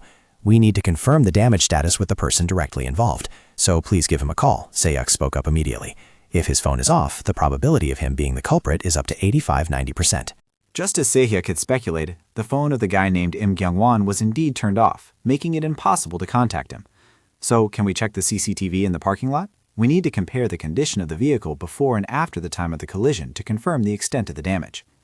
Finding Se-hyuk's reasoning too logical to refuse, the employee immediately led them to the control room. They started watching from the moment the ambulance left the lot. The time the ambulance departed was 12:44 p.m. The guy preparing to step into that ambulance was indeed Im Kyung-won. Now we just need to compare it with the condition of the vehicle after the time of the accident, which is from 5 p.m. to 7 p.m. Around shortly after 6 p.m., Im Kyung-won appeared again on the CCTV screen, but he was walking, and the ambulance did not appear with him. Then, at 6:33 p.m., he drove away in his private sky blue car. A while later, at 6:57 p.m., ambulance number 0624 finally returned to the parking lot. At 6:59 p.m., Im Kyung-won stepped down from the ambulance. What on earth is that guy doing? First he drives off in his private car, and now he's driving an ambulance back. What gives? Even the old employee couldn't understand. Only Se-hyuk was 99% certain of his defection. It seemed the vehicle was fine. The suspect might have confused it with another car. Thank you for your enthusiastic cooperation. Se-hyuk made up a random excuse to leave. After exiting the place, he concluded, it seems this guy secretly parked the ambulance beforehand in a spot with no surveillance cameras. Then he transferred Go Hwa-jung to his private car right there. His private car has the license plate 24MA4098, a blue BMW. Senior Lee Soo-jung immediately took out her phone. It's me. I'm sending the license plate, location, and time right now. Ask the traffic police for support and scour everything for me. This is extremely urgent, so please do it as fast as possible. Damn it, we've lost too much time. In kidnapping and missing person cases, every passing second is exchanged for the victim's life. Why do I feel so uneasy? It can't be. Se-hyuk, standing nearby, didn't know how to comfort his senior, because he was also feeling extremely uneasy at that moment. Senior, can you gather all the seniors from Violent Crimes Unit 1 for me? There is a very high possibility that the victim, Go Hwa-jung, is still alive. To rescue the girl while she's still alive, we need the strength of all the seniors. Very quickly, in front of the Violent Crimes Unit 1 desks, all members were present. That bastard Im Kyung-won's phone was still off. Damn it. Se-hyuk, you said there's a high chance Hwa-jung is still alive. What is that based on? Se-hyuk replied, usually a kidnapper won't easily leave the victim they are holding because they are always afraid of being discovered or fear the victim will try to escape.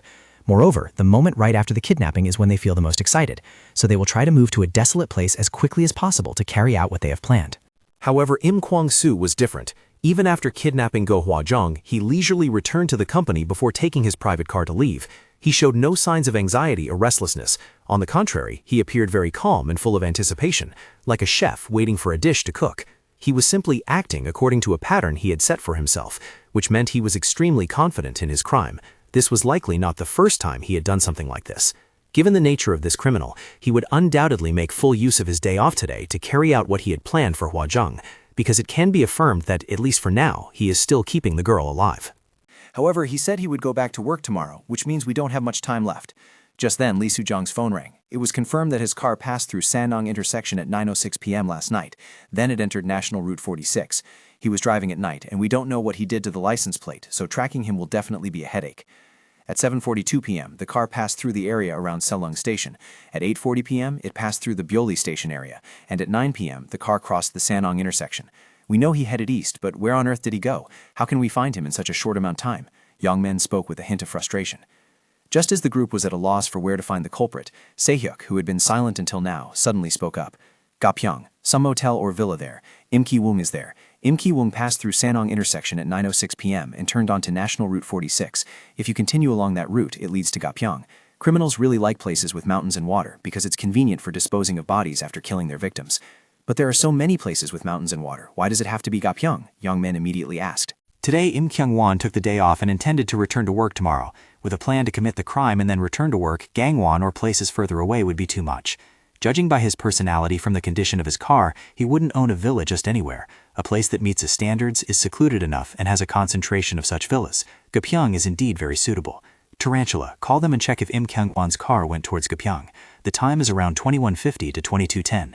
After hearing Se-hyuk's reasonable analysis, the team leader immediately gave orders. Jung Men, call the Gapyeong Center. Check if there are any motels or hotels registered under Im Kyung-won or his father's name. And you, Kid Se-hyuk, are you sure? If we are wrong, we will waste a lot of time and might even let the suspect slip away. Se-hyuk affirmed his deduction was 90% certain. At this moment, Lee Soo-jung also announced that sure enough it was confirmed that Im Kyung-won's car had entered Gapyeong. If so, Se-hyuk's deduction probability is 99% correct. The team leader immediately pulled out his phone. I'm Choi Dong-chen from the Violent Crimes Unit 1 Seoul Metropolitan Police Agency. Yesterday, a suspect's car entered Gapyeong. It involves a kidnapping case of a high school girl, and the suspect's hideout appears to be a villa in Gapyeong. The other side heard this and immediately asked for evidence. When they learned that what the Violent Crimes Unit had was only deduction, they were a bit unhappy. Do you know how many villas are here? Over 1,200. We are already short-handed and haven't even finished handling our own cases. If it's truly urgent, send an official dispatch according to procedure. All right, I'm dizzy. Hanging up now. After saying that, the other side showed no respect for team leader Choi and hung up directly, making him extremely annoyed. And on this side, Jung Men had also finished investigating. There were no villas or motels registered under Im Kyung-won or his father. Se-hyuk then suggested that due to tax issues, perhaps he used a long-term lease or rented on demand. Places that are currently not for rent or inactive, secluded, surrounded by mountains, and are independent structures. If we look for places that meet those conditions, we might be able to narrow it down to just a few spots. Team leader Choi asked with a stern face, Kid Se-hyuk, if we act the way you suggest, we will be infringing on another jurisdiction. You know that, right? So tell me, how sure are you? This time Se-hyuk corrected his statement. I am 95% certain. Team leader Choi smiled. Let's go. I trust your ability one more time. We are departing immediately. And so all members of Violent Crimes Unit 1 immediately set off for Gapyeong.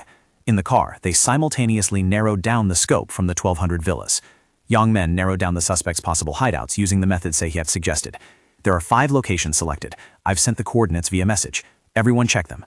Listen carefully. We don't have time to check all 5 places together, so each person takes one spot. When you arrive at the assigned location, just confirm that guy's license plate and contact us immediately. Do not storm in alone unnecessarily. After checking the location, Se-hyuk spoke up. Senior, can you drop me off at the destination we are heading to right now? From the perspective of geographic profiling, this is what I consider the criminal's ideal hideout.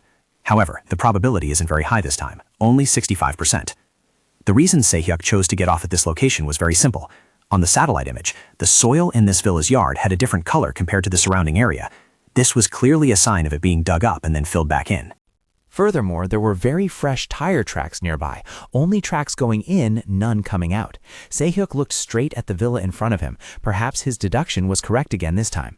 At this moment, inside the villa, the TV was broadcasting the day's breaking news. Im Kyung-won coldly turned off the TV. See that? No one is reporting any news about you, which means no one cares.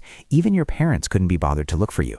They probably even feel relieved that a nuisance has disappeared, because your existence was inherently trivial, a fate played with like a toy, eventually to be thrown away. Well, do you want to give up now? That's right, just accept your fate like that.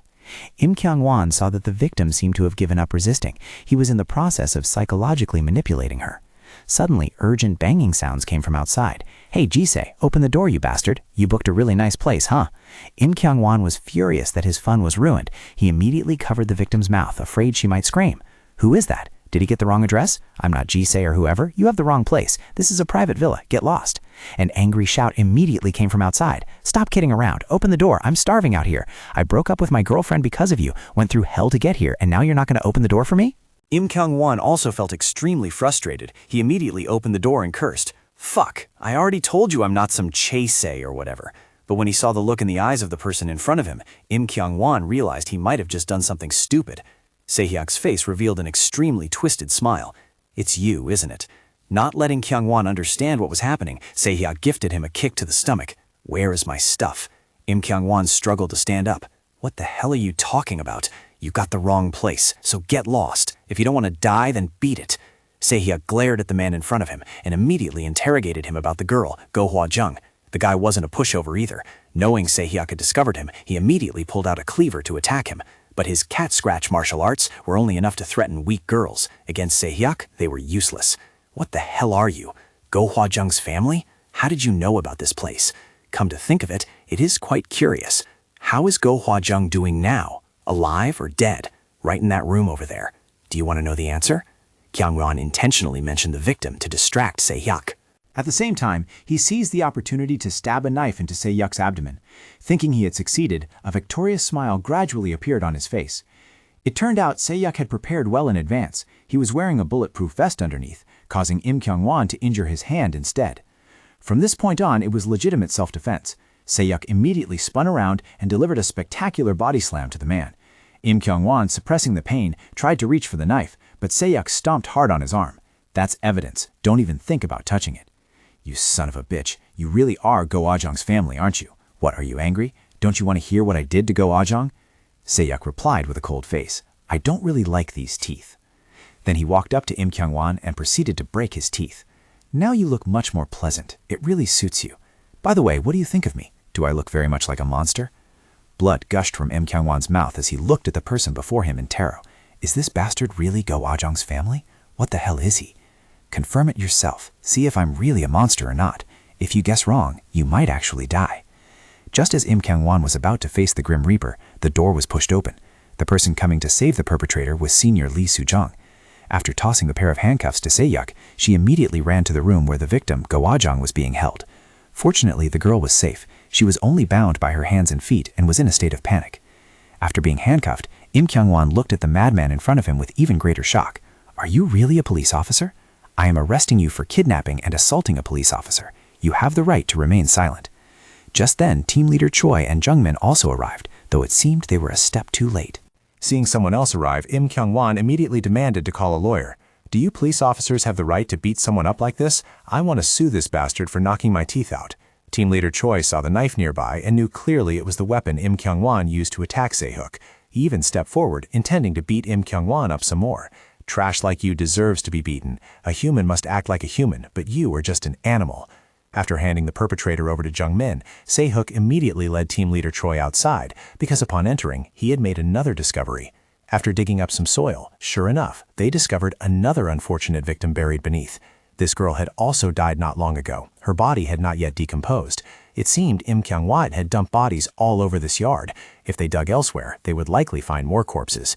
Team Leader Choi, furious, called Jungmin to bring that bastard out. "You son of a bitch, look closely. You did all this, didn't you? And where else did you bury them?" Im Kyung-won suddenly smiled. "Mr. Detective, aren't you curious about what I did? As for how many bodies are here, Im Kyung-won hadn't even finished speaking before Team Leader Choi grabbed him by the neck like a chicken and threw him aside. Listen closely, you piece of trash. You should be grateful that I'm a police officer. We probably won't ever meet outside, but if I ever quit the force and run into you again, I will definitely bury you alive. Shortly after, countless police cars and forensic teams arrived to cordon off the area and examine the crime scene.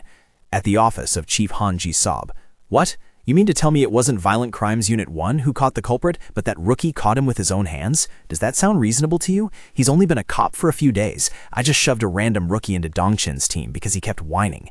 The person reporting was the team leader of Violent Crimes Unit 2, Baek Jong-yuk. "I'm telling the truth. That rookie really caught the culprit with his own hands." "Hey, team leader Baek Jong-yuk, I know you guys are competing, but don't smear your own people with nonsense like that. If you're jealous of Unit 1's achievements, then bring back some results." The team leader of Violent Crimes Unit 2 could only leave the chief's office in dejection.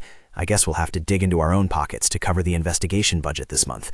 The reporters are waiting outside, right? Just leak this information to them. Tell them that Unit 1's entire achievement was actually all due to that rookie." Whether the reporters believe it or not is unimportant. What matters is making it clear that the credit does not belong to Unit 1. Besides, homicide detectives inherently do not trust rookies. So if that rookie goes on air and acts as if he did everything alone, what will happen to Violent Crimes Unit 1? They will disintegrate from the inside, right? Eventually, they will have no choice but to push the rookie out. Soon enough, Team Leader Choi and the others escorted Im Kyung-won back to the police headquarters for interrogation. As soon as they arrived, a large crowd of reporters had already gathered. Team Leader Choi was a bit surprised. How did these reporters sniff out the news so quickly? They hadn't even released the information yet. But none of the reporters paid any attention to Team Leader Choi or the culprit. They ran straight towards Se-hyuk in the back. "Hello, how long have you been a detective? Is it true you caught 3 criminals with your own hands in one day? Why are you so handsome? How are you sure he was the culprit? What are your hobbies?" Seeing Se-hyuk getting the reporter's attention, Team Leader Choi didn't get angry at all. Instead, he smiled and instructed, "Take your time coming in. We'll handle the rest." Se-hyuk could only reluctantly stay behind. "Please calm down, everyone. I will answer your questions on the condition that you ask them one by one." "So, Se-hyuk, I heard you caught the culprit all by yourself. Do you have any special investigation techniques?" Se-hyuk replied, "I think there is a misunderstanding here. Thanks to the initial groundwork of Violent Crimes Unit 1, we were able to obtain crucial clues and solve all the cases together. I did not play a major role in solving the case. I still have work to handle, so please excuse me. I need to go inside first." Back inside the office of Violent Crimes Unit 1, the team leader personally stepped forward to arrange a chair and invited Se-hyuk to sit. "You must have had a hard time. Come here and eat some ramen. I ordered it for you. I heard everything from Choi Jung-shul. Did you play the decisive role in solving the case again this time? You truly are a treasure, solving cases as fast as lightning, and your interview is very polite too, not taking any credit for yourself. By the way, Se-hyuk, Im Hwa-young is safe now, but why didn't that guy touch her back then?" Jung-min asked while eating. Se-hyuk quickly replied, "He did touch the girl, but mentally. Im Kyung-won doesn't lack money. He has plenty of ways to satisfy his sexual desires. The fact that he still kidnapped her means he wanted something stronger than sexual gratification. Perhaps he was waiting for the girl to ripen in fear. Maybe he felt pleasure from Hwa-young's expressions and behavior as she imagined the terrible things that could happen to her. By the way, I heard that Im Kyung-won's father has significant connections in the legal world. They've hired a famous law firm, and it looks like they plan to drag out the legal battle. What if he doesn't pay for all his crimes and gets away with it?" Everyone in Violent Crimes Unit 1 looked worried, even though they had already caught the culprit, Im Kyung-won. Only Se-hyuk remained silent, not saying a word, and it was unknown what he was thinking about at that moment. The scene shifts to the young girl Hae-jin. While she was studying, she received a message from a friend sending her a link to a video that was currently trending. It was an interview video of the rookie who had solved one case after another for Violent Crimes Unit 1. As soon as she saw the boy appearing in the video, a strange feeling welled up in Hae-jin's heart. She felt like she had seen this person somewhere before. The scene shifts to another location. At this moment, Im Kyung-won woke up to find himself tightly bound. Where is this? Who are you? Why am I here? Countless questions arose in his mind, but he couldn't understand anything. On the other side, it turned out to be the young man, Kim Hyun-woo. There are more important things than that. Look straight ahead, you bastard. These are the victims you killed and their families. To you, killing might just be a fleeting thrill, but for them and their families, you have given them a hell that will never disappear for the rest of their lives. So remember this carefully, their faces, until your very last moment. Why is evil allowed to freely dirty its hands to achieve its goals, while good is told it cannot do so? Good can also use killing as a tool, for the sake of the victims and their families. Afterwards, only the sounds of a chainsaw and miserable screams could be heard echoing from inside a container in a desolate, unnoticed place. The next day, breaking news was released. The key figure who arrested the kidnapper of a female student a few days ago was revealed to be the rookie profiler Sergeant Lee Se-hyuk. Sergeant Lee tracked the culprit's trail from minute clues and safely rescued the victim before anything bad could happen. Upon watching the entire news report, a mysterious white-haired man smiled slightly. It seemed he knew Se-hyuk. "So you are here, huh? I heard Im Kyung-won is really dead. Everything is happening exactly as you said." Another person appearing behind the white-haired man spoke softly. "I told you, this guy is a monster like me." Did Lee Se-hyuk handle it himself? Regarding this part, the person behind couldn't investigate. He only knew that Im Kyung-won had been dealt with. Hearing this, the white-haired man wasn't too surprised. That's good too. A little uncertainty makes the game much more interesting. Well then, drone son, let's start a new game. The scene shifts to a certain mountain in Korea, where a photographer was taking many beautiful photos. My photos today seem more beautiful than usual. This is the charm of coming out to shoot at dawn. There aren't many people, so I don't have to worry about being noticed. Oh, isn't that a shaggy ink cap mushroom? I can't believe I can see it here, growing in such a large cluster too. Huh, what is that over there? Something red. When the photographer looked up, he was horrified to discover a woman in a red dress tied and suspended from a tree, her body covered in wounds, fresh blood dripping down continuously. Back at the office of Violent Crimes Unit 1, Se-hyuk was being stared at intently by the bureau chief. I can't stop thinking about how good he is. Why is it that every time you raise the camera, you catch a criminal? Are you possessed by some spirit? Tell me, Se-hyuk, what are the winning lottery numbers today? Upon hearing the chief's question, all the remaining members of Major Crimes Unit 1 immediately took out pen and paper, ready to write down the numbers Se-hyuk would read out. Anyway, boss, shouldn't we have a big celebration feast? We just cracked a major case. Shouldn't we eat something rich? The chief could only sigh upon hearing this and reluctantly pulled out a card. You guys are like a pack of starving ghosts. Luckily, I came prepared. Lee Soo-jong walked over to ask Se-hyuk, "Are you okay, Se-hyuk? Your face is all over the newspapers and news. It must be stressful, right?" Regarding this, Se-hyuk was completely calm. "It's fine. It's better that it's me, rather than having the seniors' faces plastered everywhere." Just as the team was preparing to go eat, the chief's phone rang. "What? What did you say? I understand." Team, our meal might have to be cancelled. A body has been discovered on the hiking trail. We will celebrate after catching this bastard. Everyone prepare to investigate immediately. Soon after, Jung Ming and Se-hyuk arrived at the scene where the unfortunate girl's body was found. Upon arrival, Jung Ming and Se-hyuk were enthusiastically greeted by a police officer present there. "Look who's here. Are you the one assigned to this case, Jung Ming? Is that a rookie beside you? I feel like I've seen this kid somewhere before." "Ah, right. You are Sergeant Lee Se-hyuk, the rookie who caught the kidnapper recently, aren't you?" After the greetings, Se-hyuk and Jung Ming immediately entered the forensic scene to observe. Seeing the body of the girl in the red dress hanging from the tree like this, Se-hyuk's emotions were a bit complex. First, he speculated that the victim might work in the nightlife industry. Tight clothes revealing sensitive body parts, red painted nails, clean bare feet, piercing marks but no earrings, bruises and strangulation marks on the neck, along with deep stab wounds. A typical method of operation. Se-hyuk immediately closed his eyes, once again transforming into the killer, to understand the motive as well as the method the perpetrator used to commit the crime. From this point on, I cannot look at them as humans. I must cast aside all emotions, and view them as objects, as things. From this moment, I become a hunter chasing down monsters. As the sound of dripping blood echoed, Se-hyuk began to enter the immersion process. Young Min stood by without disturbing him. It was the moment the culprit had stabbed the victim several times. Fresh blood stained his body, yet he smiled with satisfaction. Haha, at this point she must definitely be dead, right? But seeing the victim still gasping for air, the culprit flew into a rage and stomped on the victim with all his might. "You should have died quietly. Why did you have to scratch me? All right, hurry up and move her. Let's end this." It seemed this time the culprit wasn't alone, but a group. "What are you standing there spacing out for? Hurry up and grab her legs." Se-hyuk was startled awake from his hallucination. It appeared there were two culprits this time. After sharing this thought with Youngmin, Se-hyuk intently observed the mountain not far away. Then, leaving a bewildered Youngmin behind, he walked straight up the cliff. Se-hyuk stopped in front of a patch of ground covered in fallen dry leaves. It was exactly as he had speculated.